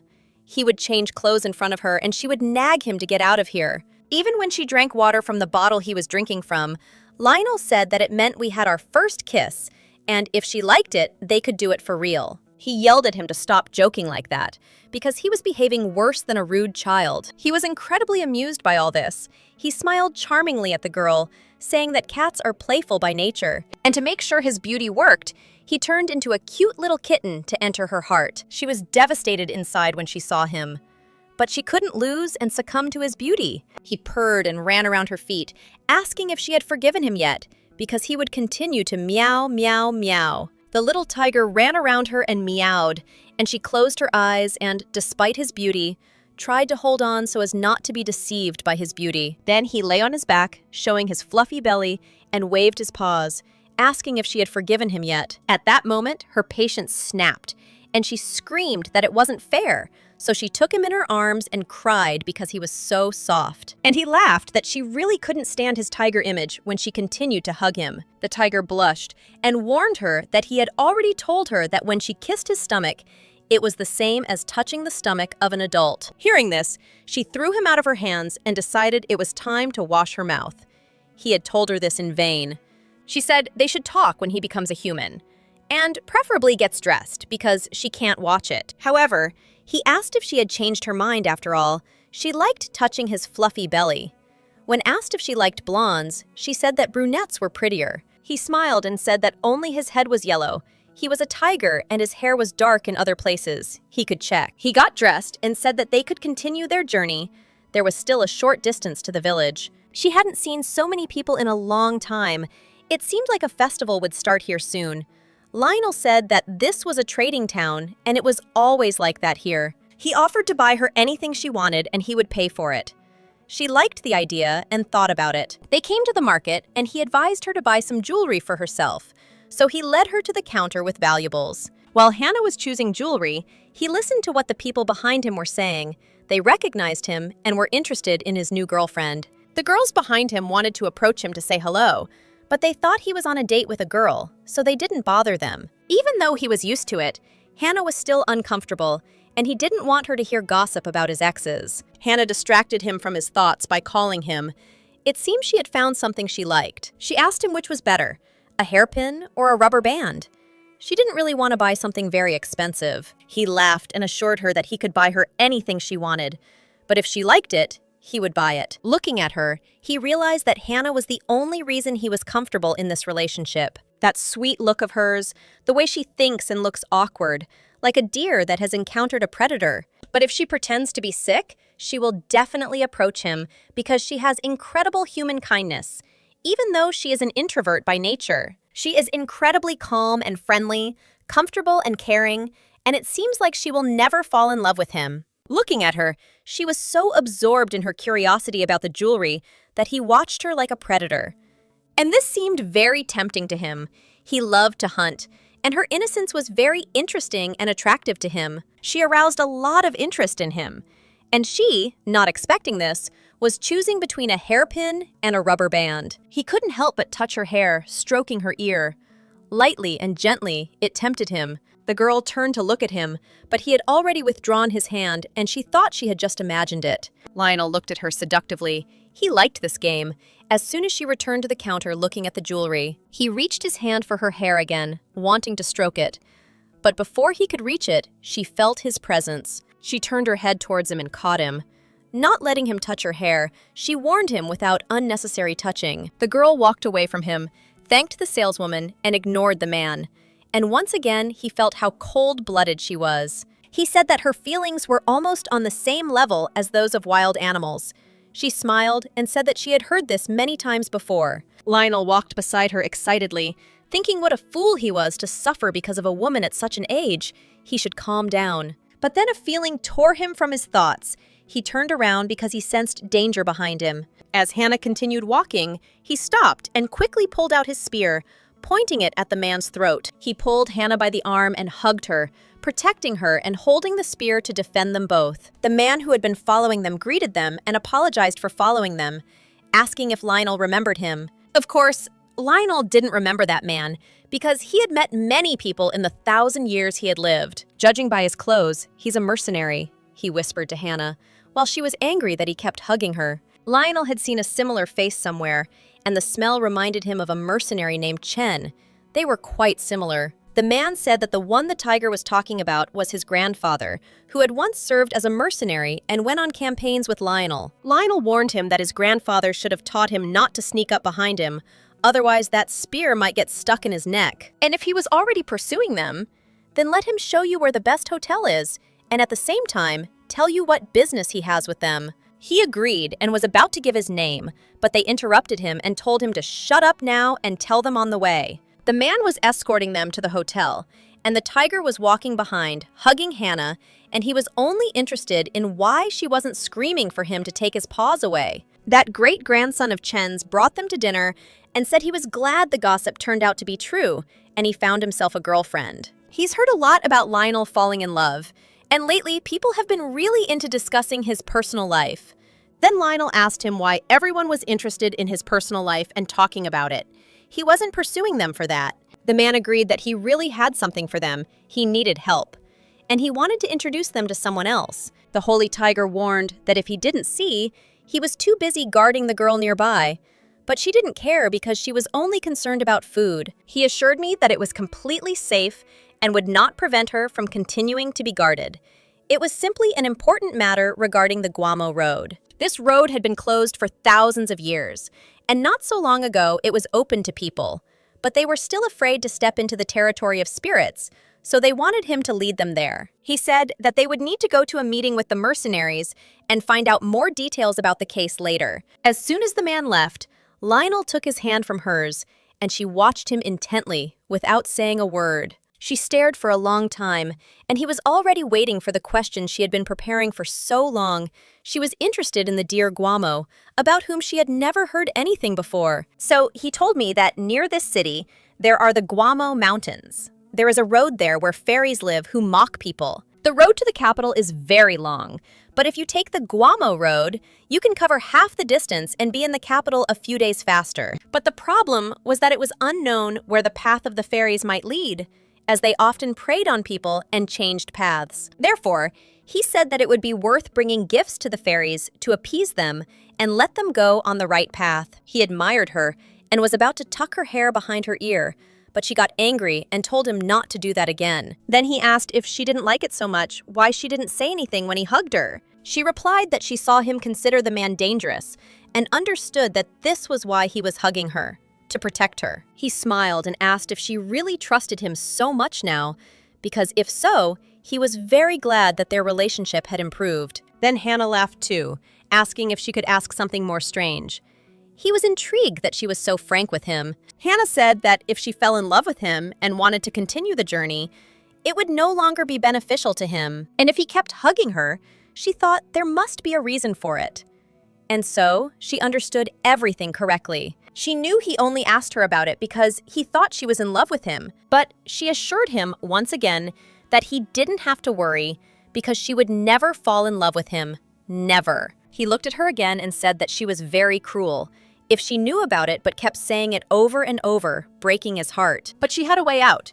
If he ran 7 laps around the capital naked, she would consider his proposal or let him build a bridge out of precious stones. They left the cafe. She was very satisfied because she had eaten heartily, and he was just glad that she was in the mood. She felt a little cold, and he saw it, hugging her and warming the tiger with his warmth. She raised her head to look at him, and he said he didn't want her to get sick again, so he didn't just hug her. She put her head on his shoulder and said that it wasn't because she was tired, she just suddenly realized that she was used to his heartbeat. While he was wondering when they had gotten so close again, she was enjoying the moment by saying that she couldn't wait for him to pay her. But Lionel ignored her words and simply enjoyed the moment. From happiness, he even had tiger ears and a tail. The man asked Hannah what she thought about traveling with the mercenaries, but she assured him that she didn't care, so they could agree. She actually said that if it weren't for this question, she would think that he didn't care either and wasn't worried. He smiled knowingly, which is why he asked so she wouldn't think he was just as cold-blooded. She kindly asked why he was so afraid of them, to which he assured her that mercenaries could not be trusted. There were many scumbags among them. Hearing this, she asked if they were all shitheads. Then he was the king among them and looked at him with a mysterious smile. He was silent at first and then found something to say. Yes, they are shit. Everyone except him. If he was so worried about this trip, then how could she manage without him? Hannah asked him. Lionel hugged her tightly and assured her that he wouldn't leave her and that she would go with him. It didn't seem like she was happy about that. Hannah said that's why she likes bayonet girls, because they didn't drag her into various adventures and dangers. But I have black hair in other places. You can show me if you don't believe me, he said. She thanked him and refused. He laughed at her again and said he was very sorry, but he really wanted to show off his hair. As they walked through the market, Hannah saw homemade alcohol, and Lionel asked if she knew how to drink. He could treat her. Looking at the mead, she wanted to try it. She likes sweet things, and he likes strong things, and he was only thinking about the possible consequences if they got drunk. She turned to him and, smiling, said that they should try this mead, even though he warned about the high alcohol content. Vi followed her and thought that he had never spent so much time with one girl in 1,000 years. He was truly attracted by her sweet scent. He offered her a drink of bamboo alcohol, and she was very happy because it was her favorite drink, and she agreed. He froze in place when she suggested drinking it another time. He wanted to suggest it himself. The man blushed and praised her for being very insightful, for reading his thoughts. It seems like he's really been spending a lot of time with her, that she's even starting to say what he wants, only faster. Looking at her, he realized that he would have died of boredom. But she was so funny and knew how to successfully tease him. They entered the mercenary guild, where two people were already waiting for them for the sake of a common cause. Seeing Lionel, the man happily approached and greeted him, saying that he was glad to see him. He noticed that it wasn't like before, and there wasn't a single person he knew, only thugs and scoundrels, and warned him that Hannah would be with him. The man said that it was not worth bringing her, but if the lady had already come, maybe she wanted to have tea in their office. Lionel laughed. Remembering that he was more resourceful than his grandfather, Chen was terribly clumsy. He introduced them to Pokins, who would keep Hannah company while they discussed men's affairs, although she was not happy. Seeing the couple, Pokins said that she didn't want to babysit that child. She was first and foremost a hired hand, not some kind of nanny. She was more interested in the handsome guy next to her. She would have liked to leave with him. Although Chen assured her that the man had a girlfriend, Pokins wasn't really interested in this. A busy husband wasn't a problem for her, and she started flirting with the tiger, not knowing who he really was. Hannah suggested that Lionel leave, and he agreed. They clearly didn't like such company. Chen apologized to him and tried to calm Pokins, apologizing to both of them because he didn't want to lose his companions for the upcoming journey. He took the girls to the office to have tea and get to know each other, but they didn't seem too happy to be together. Lionel watched this hurriedly, but one thing was important to him, Hannah's safety, so he followed. Chen asked him to go into the room where the man who needed the tiger's help was sitting, and he agreed. An old gray-haired man sat and happily welcomed Lionel. For him, it was a real honor that he agreed to come. The man introduced himself as Chad Marina, and he had been looking for a meeting with a tiger for a long time, and had once seen one from afar in his youth. The old man handed Lionel a letter in which he wrote the payment for the service and the requirements for the trip, which, in principle, suited the tiger. Chen said that Mr. Chad was very lucky that he agreed, because accompanying a tiger is something that not everyone can afford. But the tiger had his own conditions. Instead of half the money that they would have to pay him later, they would fulfill his conditions. The two of them were so happy when they heard that the tiger had asked them, instead of money, to arrange comfortable conditions for Hannah on this journey and provide her with everything she needed. The men asked the tiger if he was really with her. He simply replied that they only had one thing in common and nothing more. But those men knew that things weren't that simple, because the two of them were attracting other people's attention with their relationship. Chen loved to talk about love, so he shouted that he saw the tiger loving her and it was so cute, he thought it was not worth hiding it. Lionel showed him his fist and asked if Chen remembered exactly what he had been told earlier, or if he should remind him. Chad was once again grateful to the tiger for his help and said that they should meet tomorrow and then they could set off on their journey. Lionel, as he walked down the stairs with Chen, said that a share of the money he earned would go to him if he helped. The condition was to keep a close eye on Hannah's surroundings. Chen was very happy and could not even think of such generosity from the tiger.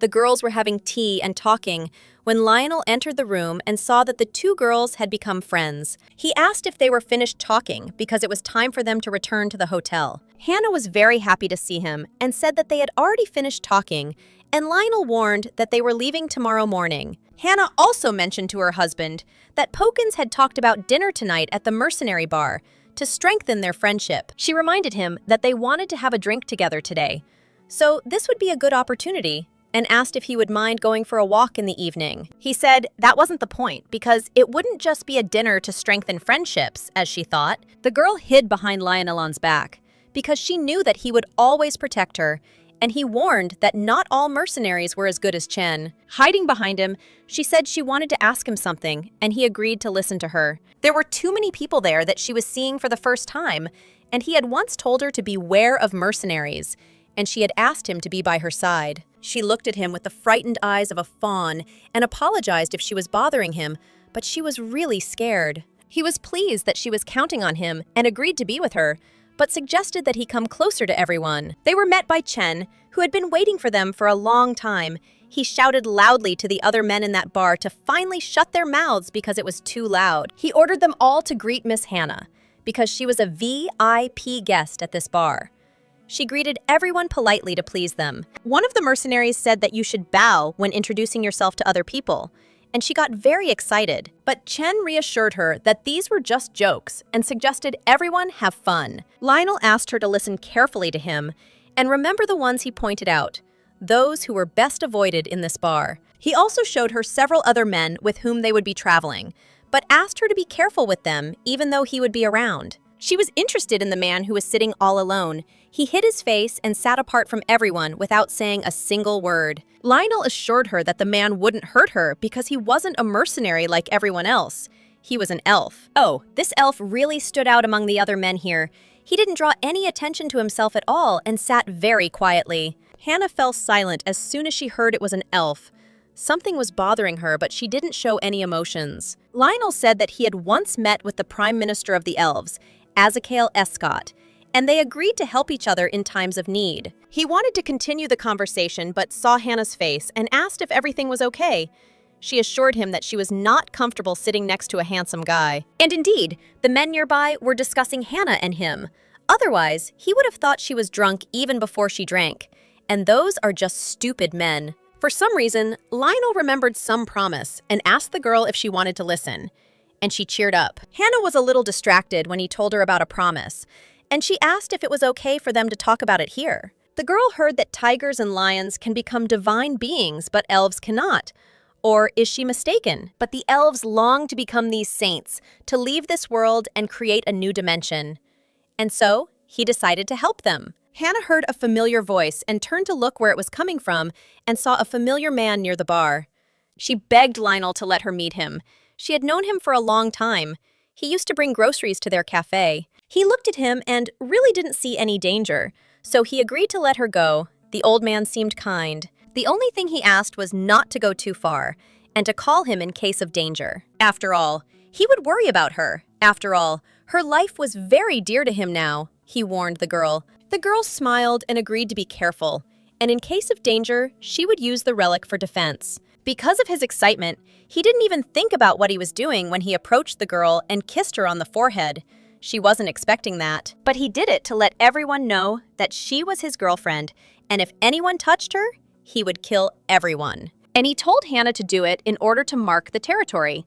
Although she sensed deception in his words, she had already come to terms with it. She approached the man, greeted him, and began to chat nicely, and he immediately recognized her. He watched her from afar, drinking wine to speed up the time. When she wasn't with him, the minutes passed like hours. The husband saw how much fun she had with other people and was jealous because he wanted her to spend time only with him.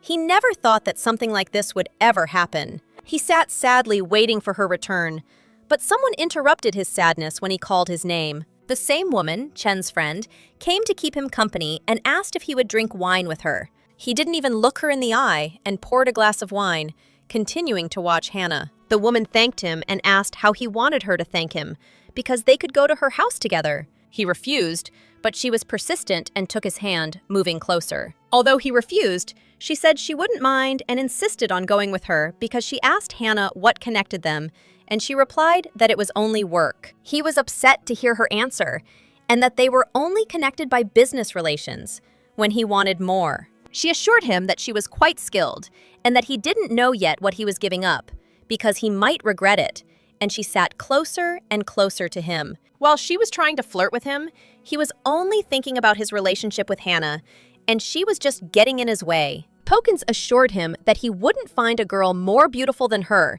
so he shouldn't refuse. But he refused because he wasn't looking for beauty. And at that moment, Chen stepped between them. Seeing the tension between Pokins and Lionel, he didn't want to spoil the relationship before the road. She screamed for him to get out of here and not interfere with her personal life. And Chen said she was just joking and they should try the local alcohol. He asked them to drink and not fight. The main thing is not to offend the holy tiger.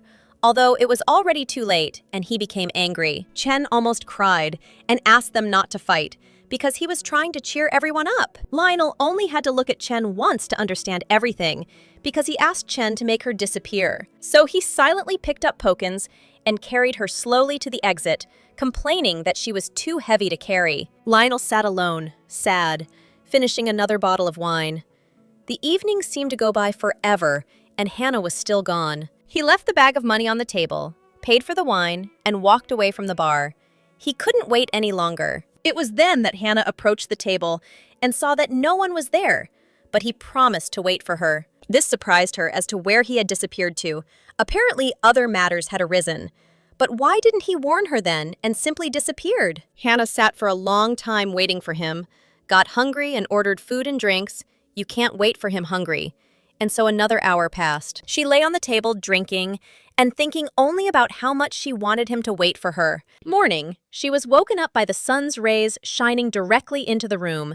Yesterday was a long evening, and she went to bed late. Since she was used to waking up with Lionel next to her, she was surprised to find herself alone in the hotel. Last night, she waited for him until late at night, but he never came. So she talked to the mercenaries. And when she left, she already found out that Pokins had insulted Lionel, and that's why he left the bar faster. So she got to her room alone. It seems she has become accustomed to waking up with Lionel, hugging him, and in the warmth of his soft fur, and definitely not in a hug with a pillow. This is clearly not how she planned to spend the evening and morning. She got angry, holding the pillow in her hands and strangling it because the thoughts of Lionel were annoying. I needed to pull myself together and stop thinking about him. He's not the only man in this world. Hannah got dressed and went downstairs for breakfast, where Lionel was already waiting, looking upset. He was happy to see the girl, greeted her, and said he had already ordered breakfast. Is it because of yesterday that he is so calm? She asked if something had happened, if someone had spoiled his mood. Otherwise, how could she explain why he was so quiet and depressed? He calmly shook his head that everything was fine, and it just seemed that way to her. Even though she saw that something was wrong, he wouldn't admit it. Usually when he's in a bad mood, he talks about it, but not now. So they just sat at the table in almost silence. He was clearly lying about something and didn't want to reveal his feelings, but she couldn't question him. So he changed the subject and said that she was somehow different today, somehow not calm. She still wanted to talk to him about what was worrying him, but he changed the subject again and started talking about food and that they might be late. She had hoped they would still have a chance to talk about it, but now they really had to go because the mercenaries couldn't wait much longer. In order not to communicate with anyone, he even turned into a tiger, avoiding them all. Chad himself didn't understand why yesterday had offended him so much. He caught up with Hannah and asked if she happened to know why Mr. Lionel was in a bad mood and if it was possible because of yesterday. The girl asked him for details because she left before him and doesn't know what exactly happened between them. Chad said that they just added a little more trouble to him, and it's no wonder he's nervous, because Pokins went a little overboard. Not knowing anything, he asked Hannah to tell him if there were any requests or inconveniences, he would take care of her. Her attention was distracted by Pawkins, who came with one question. Is Hannah dating Lionel? She had heard that there was a conflict between him and Pawkins. Pawkins asked if Hannah had heard about her terrible attempt to seduce Lionel the previous night. And of course, everyone in the bar had already heard about it. She said that she called Hannah dirty, and that's why he got angry and put her in her place, because Hannah really needed new clothes to wear. Pokins continued to look at the girl and did not understand how she could be so blind, pretending not to understand the man's feelings. She decided to say it directly, but she stopped the girl by saying that he loved Hannah. The girl denied everything, believed that Pokins had been rejected, and that was why she was saying that. But she reminded him that maybe there was a reason he had lived for 1,300 years without ever getting married. Hannah said that Lionel's type was blonde, tall, and slender women, especially beautiful, not like her. Pokins pounced on her, shouting that she was completely stupid and couldn't see anything. She ordered her to go grab him by the neck and kiss him. Immediately! She gave her a new shirt and ordered it immediately, before the horses were completely frightened by the giant tiger in front of them. The shirt was very cute and just right for her style, and that's how Pokins wanted to apologize to her, and so she gave her shirt away. Hannah warned Lionel that she was going to change and would be back in a few minutes. He heard but paid no attention. She came back in fresh clothes that suited her very well. She's beautiful, and it's time to go satisfy the big cat. No matter what. He walked forward without looking back, his stern gaze fixed on the road, his eyes alert for the danger surrounding them. Hannah came up and asked if anything bad happened yesterday, and of course he was silent, but his tail wagged, and he was a really stubborn cat. She said that Pokins had given her fresh clothes, expecting him to look at them, but he coldly replied that he would buy her new clothes in the next town. The girl asked him where he went yesterday, because she had been waiting for him for a long time, but he said that he didn't have to report to her. She smiled and assured him that he shouldn't, but she was worried if he was okay, so she waited and then looked for him. Then the girl asked if she could put her hand on his back, and since he didn't answer, she did. At first, they walked silently together, with her hand on his shoulder, waiting for him to speak first. It didn't happen, so she started first. Yesterday, she was scared to stay in the bar, so she waited. But he reminded her that she didn't ask him to stay. Of course, she couldn't argue with him, so she just agreed. But she still thought he would come back. She reminded him that no matter what happened, he could always tell her. After all, she was worried and wanted to be friends with the big cat. He wasn't happy to hear that, but she said that next time he would definitely warn her when he was going somewhere. He asked if she really missed him, and she replied that he was her friend, even though he was a magical creature. But she was worried. She hoped that his mood would improve now that he was wagging his tail. But no, the word friend annoyed him. Lionel asked if she had had a good chat with her friend, and she was glad to see him, even if it was just for half an hour. She saw that he lowered his tail, which meant he was upset. But why? He was depressed that she had only talked for half an hour, but he thought it had been more than 2 hours. She assured him that it would only be 30 minutes. And then he felt ashamed that he had left her and couldn't wait. And she thought maybe she was interfering in his life too much. She hoped that he understood that these concerns were in a friendly sense. And so Hannah assured him that it wasn't his fault, because she hadn't asked him to wait for her, so everything was fine. But in her heart, she didn't admit it. Then he said sadly that she wanted him to wait. And in a minute, he transformed into a human form without warning her. Here, even the horse in the background is in shock, to say the least. And where did we stop? Exactly. Hannah screamed, how could she see it now? She could have warned. Pokin said that it was really worth seeing in person. Now, it's not a pity to die, and she's already seen it all. Hannah kept yelling for him to get dressed because everyone was looking at him. Wasn't it embarrassing to show such a beautiful body to everyone? The camp had stopped. They had finally reached the road to Mount Guamo. Now, it was time to make a plan. But he was distracted by Hannah, who was running around collecting blue acorns. But Lionel warned that they would become normal once she left this town. She was clearly disappointed, and she thought she had found something unusual to bring to her friend as a souvenir. So she threw it away. He held up an acorn and said that in this forest, the more things seem ordinary, the more complex they are. Then he threw the acorn into the clearing and said, "Open the door!"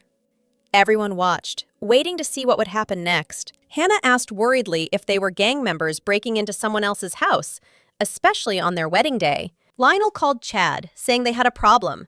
The mountain spirit had a wedding today, and it was a big problem for them to interfere in that territory. On the day of the mountain spirit's wedding, people with weapons are not allowed into the mountains. They can't just walk in. While the men were developing a plan, Hannah looked into the distance at the forest and wondered if it was as blue as those acorns.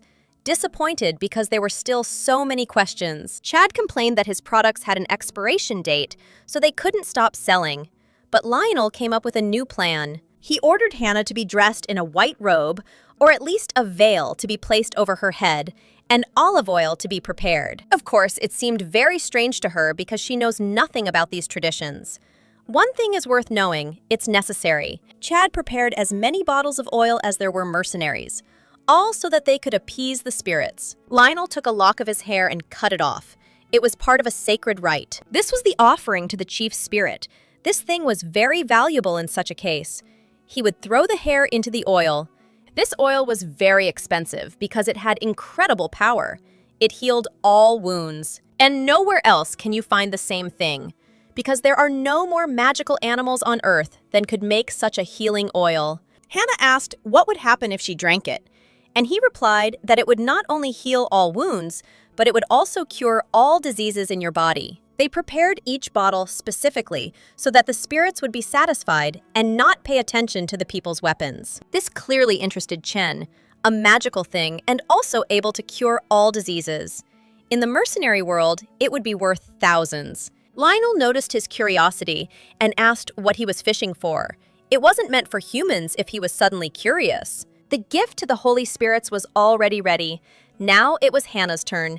It was time to dress appropriately for the holiday. The girl came out in a white veil. It was all very unexpected for her, and she still didn't understand what his plan was. She noted that it was a veil for the brides, which they were planning to do now.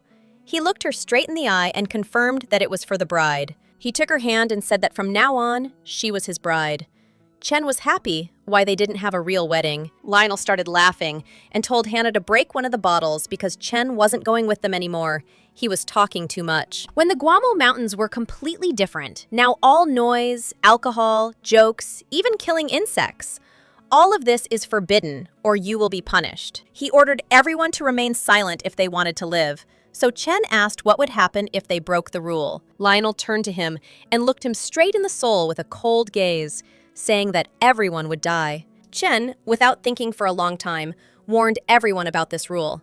Hannah seemed speechless from what she heard, not least because it scared her. She came up to apologize to him. This is news, he thought. That could have happened already. The girl asked if they couldn't find out that it was a lie and that they weren't a couple. But she wasn't very good at lying anyway. He assured them that they might immediately suspect something, but it would be polite to walk away and talk less. He looked at Hannah's frightened face and assured her that everything would be fine. But to calm her down a little, he switched her attention to something else. He hugged her below the waist and pulled her closer to his body. The gesture excited her. The man said that if she wanted to become his bride, then she should at least pretend that she loved him. She asked how she could do it. He advised her to just stay calm and everything would work out, and they would get through the danger together. The girl asked why she should become his bride if he could choose any other girl for this role. I think there can be no better answer than a kiss on the forehead. It truly described all his feelings for her and gave him confidence that everything was okay. He added that he didn't want anyone else but her. So let her just stay calm. She stood silently and continued to look at him, and he touched her face again and lowered his head closer to her. And then he lowered himself even lower and kissed her neck. She didn't understand what was happening at all. She couldn't believe he had just kissed her. She looked down, considering how to react. He lowered his head to her again and touched her forehead with his head. But he warned her that he wouldn't kiss her again. She was clearly in shock. He reassured her that he was simply marking his territory so that the spirits would smell him on her and not think of offending her. For some reason, not everyone understood what had happened and looked at her in silence. And how after everything they lied, that there were no feelings between them and they were just friends. Lionel broke the silence by saying that it was time for them to set off on their journey, little by little, because it would soon be dark. They set off on their journey. Chen had the hardest time. He couldn't keep quiet and talked nonstop. And then they ordered him to die otherwise. While Chen was suffering, Lionel was nauseous and yawned the whole way. Hannah didn't understand how he could break the rules when he said it was strictly for everyone. In addition, he started talking about how bored he was with walking through this forest without any adventures. The girl was completely speechless from his antics. He reassured her by assuring her that these were rules for people, and they were not ordinary people. And besides, they were husband and wife, so they could do it. Although you need to walk quietly in the forest so as not to scare the local animals, especially when they suffer from people. He took the flower that the deer brought him and presented it to the girl, telling her about the local nature. The man put a flower in her hair so that the girl would worry less and distract her from thoughts of danger. She was truly distracted, hearing about how things had changed since the other sacred beings had died. He also told how sacred animals are born. Only those who have the right are called intelligent animals. They must be born in a sacred place, and from the womb of their mother, they did not eat unclean food or do anything wrong. And even after that, they are no different from any other regular tiger. And if he continues to follow the right path, to value justice for several lifetimes in a row. So, by falling asleep in the city of his last birth, he will eventually be able to become intelligent. After all, if he is reborn intelligent, he will be able to take the power of God and become a holy being. Having reached the level of enlightenment, he will gain the power to control mountains. It all sounds complicated, but it's not. She also asked if they could have a natural birth. He looked at her and said that she was asking the same questions as the previous crazy king. He said that there is not a single person who does not know what he did 100 years ago. Although to people he was simply a former king, to the sacred animals he was the one who exterminated their entire race. And suddenly the earth shook. Something was wrong. The sacred spirits of that mountain heard them. They were all scared, especially when they saw the giant bear, and they started screaming and running away. The mercenaries took up arms and began to attack him, despite all the prohibitions the tiger had said. The men ran straight into battle against one of the spirits who was throwing stones at them. Lionel stood next to Hannah, protecting him, as stones were flying around and a fight was starting. But she heard a voice, Chen screaming because Pokins had fallen into some hole, and they couldn't save her while the bear was attacking. So as soon as she saw her body lying motionless on the ground, she decided she couldn't leave her. She ran as fast as she could, thinking she could save her because Chen was so worried. As she ran to Pokins, a stone flew over her head, a very large one. Lionel shouted for her to stop, warning her that a stone was flying at her, and he didn't have time to protect her. As soon as she looked up, she saw a stone falling directly on her head, which was getting closer. And then, waking up from her nightmares, she found herself in the middle of the forest with her clothes covered in blood. She heard a voice as Pokins told someone that she had tried to seduce Lionel, but he had held back his animal instincts, and it was strange. Hannah held her head. It still hurt a lot, it seemed, not just because of the stone hitting her head. Small, strange creatures surrounded her, happily congratulating her on waking up, telling her that a large stone had hit her. The girl asked Pokins if she was okay, but she told Hannah to watch her back because she had a hole in the back of her head. Hearing that she was injured, the girl was scared because she didn't feel any pain. How could this be possible? One of the spirits approached her and told her that he had given her some olive oil that her fiancé had given them. That is why she was cured. She was more interested in where she was now and where Lionel was, what kind of place this was. They told Hannah that the tiger was angry. It had been a century since they had seen him so angry. They assured that this is a huge problem for them. They are now in a difficult situation because of what happened. Hannah asked why they were here with her. They replied that it was because she was hosting their wedding for them. And they wanted to tell something else, but stopped each other. They had their own secrets. But Hannah said that it was all the bear's fault. This made them very angry, because these people are to blame for coming to their territory during a wedding. So whose fault is it? The mountain spirits suddenly disappeared, and in their place appeared a fox with 4 tails. Such a girl had certainly never been seen before. He stood before them and said that now he saw that Hannah was indeed very inquisitive and intelligent. As soon as Pokins saw the fox, she seemed to fall in love with this animal, grabbing it in her arms and hugging it all over. The fox was angry, because since when did people stop being afraid of mountain spirits? And Hannah asked if the fox knew if Lionel was looking for her. He replied that yes, he was looking for her. She asked him to send them back to the boys, but he refused. He climbed onto a large mushroom and said that he thought she was smarter. There should be order in the world, he believed. So he started asking about her family and where she came from. But she was hiding something, and he knew it. And he also admitted that he caught them both for his own safety. So he can't just let them go. It would endanger his life. And all because Lionel promised to kill the fox. And as a fox, he had to defeat the sacred animal. That's why he ran into this forest to save himself. That is, he took them hostage. And if she is dear to him, then let him come up with a way to restrain the tiger from killing the fox. So again, what she doesn't like is getting in between someone to save them. She played dumb and pretended not to understand what he was talking about. He asked her to call the tiger so that they could talk alone, but so that the fox would remain alive. Although he considered her an ordinary, pitiful person, he knew that she was worthy of more than just sympathizing with him. Hannah agreed that she was pathetic and therefore could not help. And he was wrong, because her job was to plow the land, eat bread, and brew alcohol. The fox looked at her and truly saw the girl who, although she felt sorry for herself, was capable of more. She simply hid this within herself. Hannah asked the fox if he had sent the bear to them specifically to ruin the spirit's wedding, and he agreed because he didn't want that party. He assured that it was not easy for an intelligent animal to become a saint, and therefore he did not understand why Lionel was so angry over some girl. He reached such a level of enlightenment that he surpassed all other saints, which is why he was called God. And here he was, already very worried about her relationship with the tiger, because he knew Lionel well, and knew that he had changed a lot because of her. She assured him that there was no relationship between them, even though he knew she was lying. He could smell the strong scent of a tiger from her, and besides, the fox was a mountain spirit that protected love, and he could feel everything. The spirit understood why she said that. She didn't seem so stupid as to expect him to start dating a human. So he asked if it was because of the longevity of life. People don't live as long as gods. She lied that this was so, but the fox caught her in a lie and said that he felt everything, so it was not worth talking to him like that. The fox couldn't talk to Hannah for long because he was very interested in Pokins, who had already taken him in her arms. She couldn't get enough of the cute fox. He was cuter than kittens to her.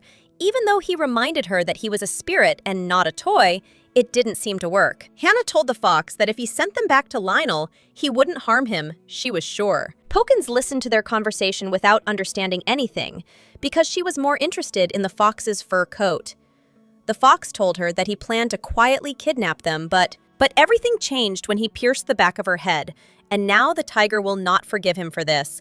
And Pokins said that the wound was big. She thought she would die. The fox warned that now everything is not so simple, because that tiger occupies the highest position among all and possesses powerful strength. And this means that when he kidnapped the tiger's bride, he challenged his authority, and now the bald man will not be. And he even said that Lionel demolished 2 mountains of Guamo that were 1,600 hectares.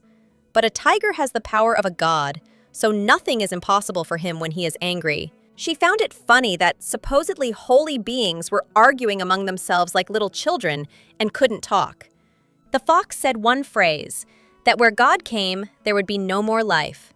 She could not have imagined that things would be so bad. Pokins said that there was nothing to think about and everything was clear.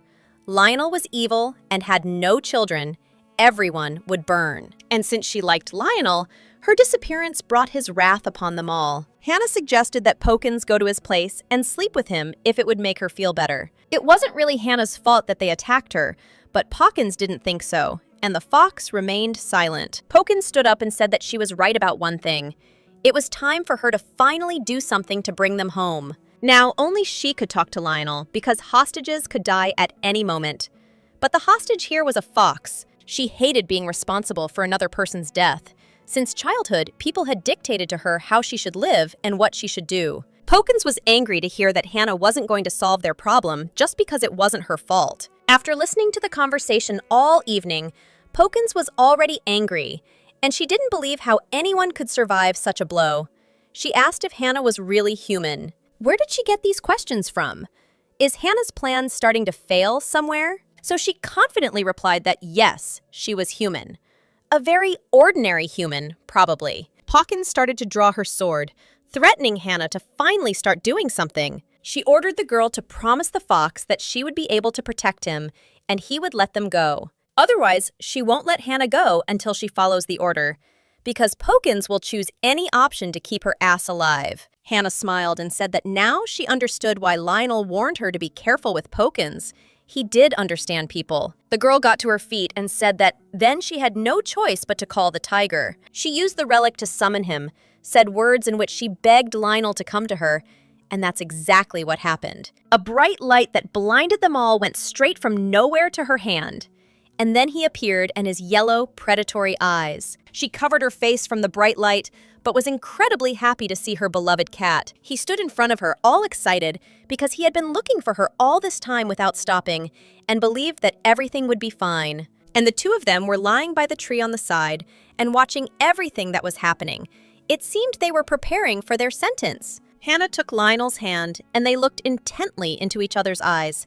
They were so bored. She told him that she had heard that he had destroyed 2 mountains because of his hatred and desire for revenge. And he reminded her that she was risking her life, and he really believed that she could have died. And he also saw her head, where there was a large wound.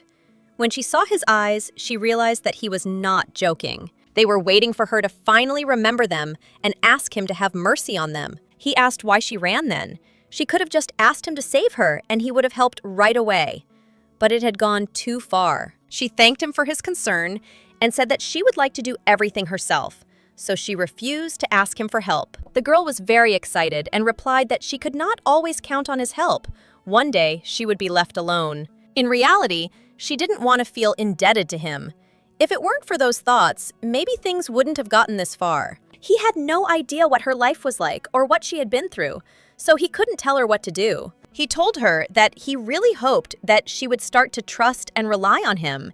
He promised to always protect her. Lionel put his hand on her head to heal her wounds and said that he was very worried about her, which is why he was talking to her like that. And he also thanked her for not being stubborn to the end and still calling him for help. She looked down and made a sad face and thanked him once again for coming to her aid. Just as Pokins wanted to remind herself and ruin their atmosphere, Lionel sent her to Chen's camp with a wave of his hand. Now it was Tammy's turn. They had something to talk about. The fox was shaking with fear and anticipation of what would happen next. So he asked Hannah to go to the others. He could have sent her away with a wave of his hand, but she had something to say. Before her disappearance, she asked not to offend Tammy. She really wanted him to stay alive. He was interested in her words, because after everything that had happened, she begged him not to kill her abuser. Lionel praised her for her kindness and nobility. So on behalf of the Master of the Mountains, he promised her that he would not kill Tammy. This calmed her down, so he said goodbye and said they would meet in half an hour. She thanked him for listening to her and said she would wait for him at the camp. Once among her own, she saw the mercenaries. They were okay and alive. Chen was looking after Pokins because he was very worried, and she sat on a wooden box and waited for Lionel to return. There was broken merchandise all around, the aftermath of chaos, but she was too calm despite it all. She thought of herself as so handsome, strong, and rich, and also had close relationships with influential elves. He is the only holy being on Earth. In the form of a tiger, he protects his own. While she is a poor orphan from the village, and not very beautiful, he approaches her without any hesitation. He never asked about anything too personal, and if she pointed out any of his flaws or traits, he immediately apologized. He never tries to put himself in the best light. And even when she almost died, he was so absorbed in the atmosphere that he couldn't stop looking at her. He cared for her in a way that her own parents could not and would not. She would be lost in her own thoughts. But she heard Lionel's voice calling her. He came back, and really quickly. The man approached her and asked if she missed him yet. She thought he wouldn't be around much longer, but only 15 minutes had passed and she was blushing in his presence. Now she really needs to admit it. She likes Lionel, and has he really smelled the scent of love? I hope not yet. Since the spirits apologized to him, they resolved everything very peacefully, and a carriage pulled by a fox also appeared, so the transportation problem was solved. He also returned the lost luggage and received monetary compensation, which he shared with Chad. Also, Pokins and Chen began to sort out their relationship. He asked her to be more careful and not leave him anymore. They knew that Chen loved Pokins, but they had a really complicated relationship and no one would help them. Hannah said that if Chen likes Pokins, then why doesn't he just confess to her and propose? Lionel blushed and said yes. Really why? It's so easy and she'll definitely agree, right Hannah? Pokins seems to love Chen too. She just doesn't understand it in a different way. And if she didn't, she wouldn't have followed him here. Hannah still had a question for Lionel. She was curious about what he did with Tammy, hoping that he was alive. The tiger, of course, kept his promise and did not offend the fox, even though he wanted to after everything the fox had done. But he didn't understand how she forgave Tammy, and even more so Pokins, after she betrayed her. So he found out too and wanted to take revenge. But Hannah forbade it. She was too kind to others. He looked at her and said that she really didn't look like a human being. She was too good for this world. Since she had nothing to say to him, she simply smiled sweetly, wanting to change the subject. It was time for them to say goodbye to the mercenaries and continue on their way. After all, they still had a long way to go to the elf castle. But Chen still couldn't say goodbye. He thanked Hannah for a long time for saving his beloved and asked her to forgive him for her aggression. Deep down, he knew that she was very kind. She assured him that anyone in her place would have done the same, but he leaned over to her and whispered quietly that he really wouldn't have done that. Lionel put his hand on Chen's shoulder and suggested telling this story to his descendants, and also warning them not to approach him from behind. This made Hannah very happy. She liked them all, although it was a pity to say goodbye to them. So they parted ways and resumed their journey, coming to another city to buy food and rest. They talked sweetly about everything that had happened and agreed that they would miss Chen and the other boys. And he almost forgot that he had to give her something. It was a magical artifact from the fox Tammy, a bead that would help her get where she wanted to go. Lionel continued to look at her and was once again glad that she was his companion on this journey. He did not regret it at all. Then their sweet conversation was interrupted by a pretty blonde, who wanted to know if the cat was free for dinner tonight. Another cute girl came up behind her and asked him to have dinner with her today. And then another one asking if he was free to meet for a walk today. Wow, and they're all blondes. And he said it was a coincidence, but he still owes her something. He made cute tiger ears and apologized to her because it was all in the past, honestly. While she was worried about shopping, now he owes her new clothes. And she has already found something nice to try on. It became even more unexpected when she asked him why he hadn't gotten married yet. He said that there are no saints and people don't live long. So he hasn't found the one, and he doesn't want to be disappointed in love. So if Hannah asks such personal questions, does it mean something more? He asked in response. What about her relationship? Why isn't she married and doesn't have a boyfriend? At first, she didn't even have anything to say. She couldn't admit everything. So she replied that she didn't know any guy from the village who would meet her expectations. She said she had really high standards, and to tell the truth, her tastes had changed. Now she likes blondes too, probably even more than before. It seems he even stopped breathing after hearing what he said. And she took her clothes and went to change. He grabbed his head, thinking about everything he had heard and whether it was a dream. What if he was just fantasizing? And no, this is not a dream. He realized that this was not fair. She was manipulating his feelings. Now he would definitely be behind her. So he leaned closer and asked if she would suddenly burst. She stared at him, as if he was really worried or something on his face.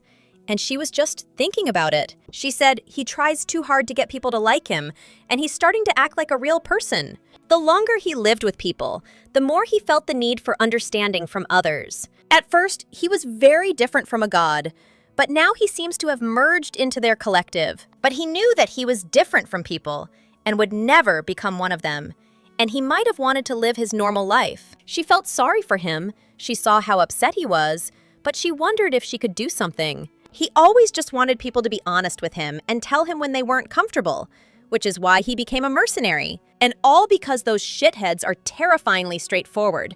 And if you make them nervous, they'll say it. You'll even feel it. But to be honest, I wouldn't say it was a problem for Hannah when she found out he was different. She asked how many years it took him to turn into a human. About 500 years, he replied.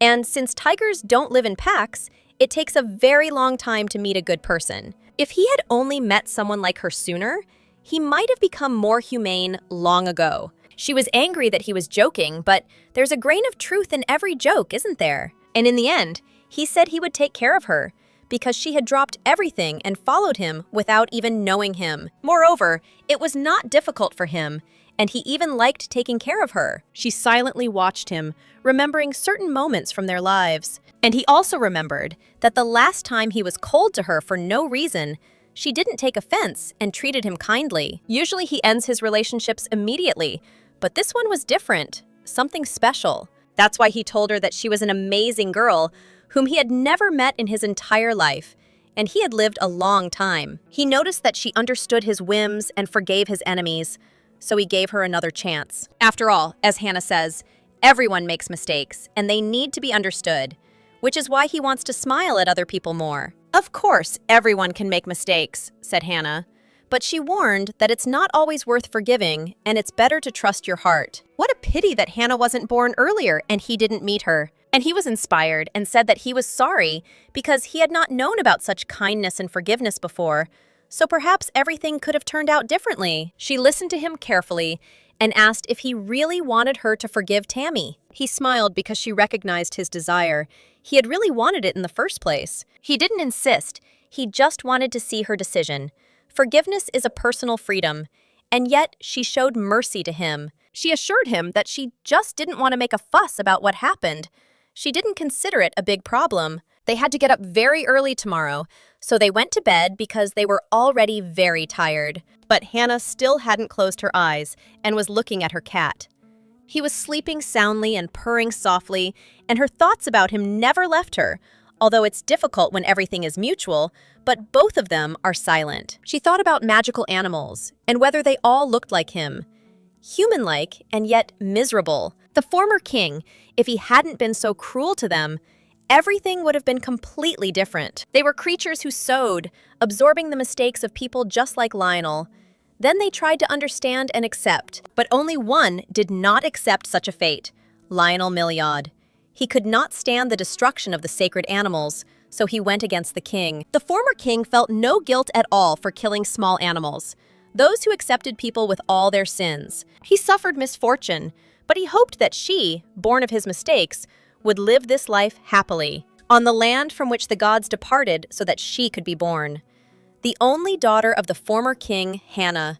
The next morning they decided to set off again, finding themselves in a temple where the things of divine beings lay. She was excited to be in such a beautiful and sacred place with him. Lionel suggested they rest, as they had arrived sooner than planned, thanks to the shortcut they had taken through the mountains. He placed his hand on her head, stroking it, and called it fruit wine, because he loved it as much as he loved her. But he warned her that if she felt unwell, she should definitely tell him, and he would take care of her. She looked at him awkwardly and couldn't understand why he was so kind to her, even despite her complex character. Hannah was happy and reminded him that they had agreed to drink a bottle of wine, or at least just spend time together. She looked at him, noticing that he was very quiet, and asked, "What about personal time?" He didn't quite understand her question and even started to worry about why she suddenly wanted to be alone. They held hands but agreed to spend time separately and meet in the evening, and he asked her to call him if she needed help. She agreed. Walking through the city, Hannah felt uneasy, as if someone was following her. She decided it was time to change direction and went in the other direction to a quieter place. She felt even then that something was wrong and that he had been pursuing her for a long time, but he was just from afar, and now he was getting closer. This man pursued her until the very end, until she stopped and asked who he was. The man in the hood had a rather familiar face. She asked who he was and why he was chasing her. Then he took off his hood and asked her what she was doing in this city where she definitely shouldn't be. And then she remembered who he was and couldn't understand why he kept stalking her since the mercenary bar. He reminded her again that this was not the city she was supposed to be in and that she was too far from home right now. Not understanding why she had to explain anything to him, she asked him the same thing. What was he doing here? He reminded her of the agreement with Minister Ezekiel, and Hannah asked why he still pretended like they didn't know each other. After all, years ago, when she still lived in the castle, all the elves hated her. She tried to avoid them by hiding in the trees and in the room, but all the elves despised her, calling her a vile creature. They could not prevent her birth. And among all those who hated her, there was one who did it the most. When she was playing with a doll sitting in a tree, a stone suddenly fell from her hands and flew straight at a person passing under a tree. She apologized, but he was hurt and very angry. She apologized again and asked if he was okay. He calmly replied that yes, everything was fine, until he saw the one who threw the stone at him, the one he had humiliated his whole life and wanted to destroy. He called her a child of dirty blood. Even though it wasn't her fault that she was born, she was just a child. She still couldn't forget that expression on his face. The look on his face seemed to be staring at a corpse, and now this view is the same. He considered her worthless and wanted her to die. He asked if she had revealed her identity to the Holy Tiger, but she assured him that he knew nothing. He couldn't let her accompany the last saint on earth because he thought she wanted to destroy him. She was evil. He was trying to convince her to give up her magical powers, and then he would accompany Lionel. But she didn't agree with that fool. He was angry when he heard that she had told him to be polite before demanding anything from her. She asked him to be a polite boy and ask her like a dog and to bark at her feet. He warned her that Ezekiel would take care of her if she didn't disappear herself, and if not, then he would do it himself. He attacked the girl and began to strangle her. He wanted her dead and did not want to stop. He continued to choke her and asked where her strength and pride had gone now. But there would be consequences for such an act. So he raised his hands and let her go, letting her breathe, and warned her that this was the last warning. She could barely stand, trying to catch a few breaths of air. She knew she wouldn't forgive him that easily, but she couldn't leave Lionel either. She had to figure something out. A heavy downpour began. The elf put on his hood and started walking away from her while no one saw them. But at the end, he stopped and, turning his head, reminded her that she shouldn't test his patience because he would come back for her. She was holding her throat because she was still having trouble breathing and everything hurt. But she had to go back. Lionel was worried. She walked through the city without an umbrella, completely soaked. People looked back at her when they saw the bruises on her neck. She didn't know where to go and was already overwhelmed by everything that had happened. So she stood in the middle of the street. Lionel was just passing by when he saw a girl getting wet in the rain, and only then did he realize it was Hannah. He quickly approached her, holding an umbrella, trying to find out what had happened, but she remained silent. He watched her silently, hugging her to warm her up a little. They were walking to the hotel, but she wasn't talking, and her cheeks were red. It seemed like she had a fever again. He continued walking without asking anything else so as not to disturb her. He just wanted her to go to bed as soon as possible. Hannah looked at him and knew she couldn't lose him to some crazy elf. He brought her to the hotel and put her in bed to rest. She really had a fever from getting wet. Lionel was very worried why she didn't call him for help. Did she really have something to hide? And those strange bruises on her neck, like someone had strangled her. He could smell the elf, exactly the same as the elf he had seen in the bar earlier. He should have clarified everything and talked to her first, right after she recovered. He saw that she had come to her senses and opened her eyes. When she saw him, she was very happy and called his name. He almost cried when he saw that she had woken up and could speak, because her condition was really serious. She apologized for getting into trouble again, and he asked her to listen to him and not bring herself to such a state. He wanted to find out why she didn't call him when it happened, asking if she had stopped trusting him. Of course not, she assured him. It was just her problem and she was very wrong, but she had to solve it all herself. She really hoped he would understand and not get involved in her story. She wanted to figure it out herself. He asked her not to scare him like that anymore and not to disappear for so long. Otherwise, he would never let her go at all. She asked if he was very worried, to which he simply lowered his head. She laughed when he said she was jealous of a puppy caught in the rain. He took her hand and kissed it, saying how glad he was that she was feeling better, but that she shouldn't disappear in the future. Because he was worried. She woke up and realized that it was just a dream. Everything wasn't real. And the fact that he came to her also seems like a delusion, where he asked her not to avoid him. She was just thinking about how long it had been since she had seen him, and it had already been a few days since she had fallen ill. He just brought her food and left. And that was when she was asleep and couldn't see. She didn't even know what to say to him when they met. She was uncomfortable in front of him. He was sitting at the window when he heard Hannah's voice, as the horse said that she wanted the rain to stop. He spoke to her first, saying that he lived in the next room. She was even happy to learn that he had been by her side all this time. She asked him why he wasn't sleeping and what he was doing. He replied that he was awake because he was worried that his companions had hurt him. She told him that she was really surprised that he didn't ask her about the details of that day. He replied that he could see that she didn't want to talk about it, so he wouldn't force her to. She finally smiled, praising him for being a very clever tiger. He said he understood and knew she would have called him, but it seemed she had other personal reasons. He noticed that Hannah did not change even in the face of all circumstances, good or bad. She sat outside his window and he couldn't see her face at all, only listening to her voice. It didn't seem to him then that he was a saint, but rather the most ordinary person. He asked her how far she could go if his closeness was too much of a burden for him. Seeing her hand out, catching the raindrops, he asked where the boundaries were at which she would be comfortable with him. He believed he could forcefully get close to her and enter her boundaries, ruining that relationship. She said that if she ever develops feelings for him, she also hopes that they won't be a burden for him. He blushed and said that he really wanted a relationship with her. In thousands of years, he had not felt what he felt with her in a few weeks. He asked Hannah to promise him just one thing, that she wouldn't get hurt like that again, because it hurt him too. She agreed and said she would like to see him.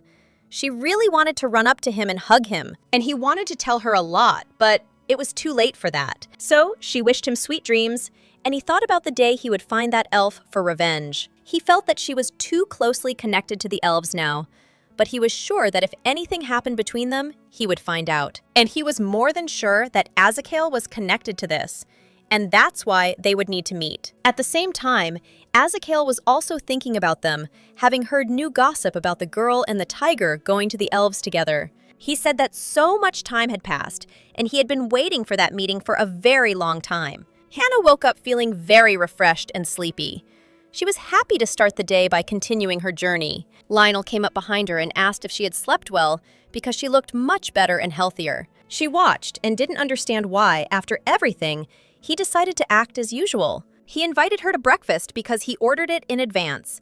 And we all know they like to eat deliciously and a lot. He offered her his hand and asked if he could hold her hand, out of friendship, of course, to go to breakfast. She was worried, but he started laughing and said that it was just a simple check to see if he was imposing his feelings on her. She blushed. That's why he realized that it wasn't just because of her expression. Hannah got very angry and started running around saying that it was time for breakfast. It made him so happy. She was the same as always. She was angry because how could his behavior change so much overnight? He's different. In the morning, Lionel was very polite, asking if she needed anything and maybe she wanted to eat something, drink something, or go for a walk. He came up to her again and happily said that she looked completely healthy now and he was sincerely happy for her. Hannah, he said. He wanted so badly to say something more to her, radiating all the beauty of his body. She looked at him angrily and asked him not to look at her like that. It was annoying, and he continued to do so, pretending not to understand what she was talking about. After all, he was the same as always. She got even more annoyed and closed her eyes so as not to see the ray of beauty emanating from him. He was really cute. She was annoyed that he was using his charms on her because he must have sensed that she was interested in him too. Yes, she admitted that they were in love with each other, but it was only in her thoughts. But how could she tell him in reality? She was nervous, covering her face so she wouldn't see him, and he stood next to her with his cute little face and asked what happened to her. He even started to worry when he saw that her face was as red as a tomato, wondering if she had gotten sick again. Looking at how cute she was, he wanted to touch her, so he couldn't help himself and kissed her on the forehead. "Hannah," he said softly, "we'll have the party on the riverbank, but will we have 1 or 2 children?" Looking her straight in the eyes, he expected her to say yes and be with him for the rest of her life. But of course, it was just a fantasy. And did you believe it? In reality, the two of them were too embarrassed to talk openly. Then he was distracted by a woman who really wanted to give him a gift in the form of a bottle of alcohol. This is a snake tincture that would help him with his nighttime affairs, if he understands what it's about. Here, even he was shocked by what he heard, especially when a crowd of people decided to congratulate him together and bring gifts. And of course, she decided to leave him alone with the fans while he screamed what a traitor she was. But don't worry, everything is fine and he's alive again. But he's angry that she left him alone with people. And she reminded him that it's his own fault that he's famous. He agreed, saying that this was why he had seduced her with his cute face.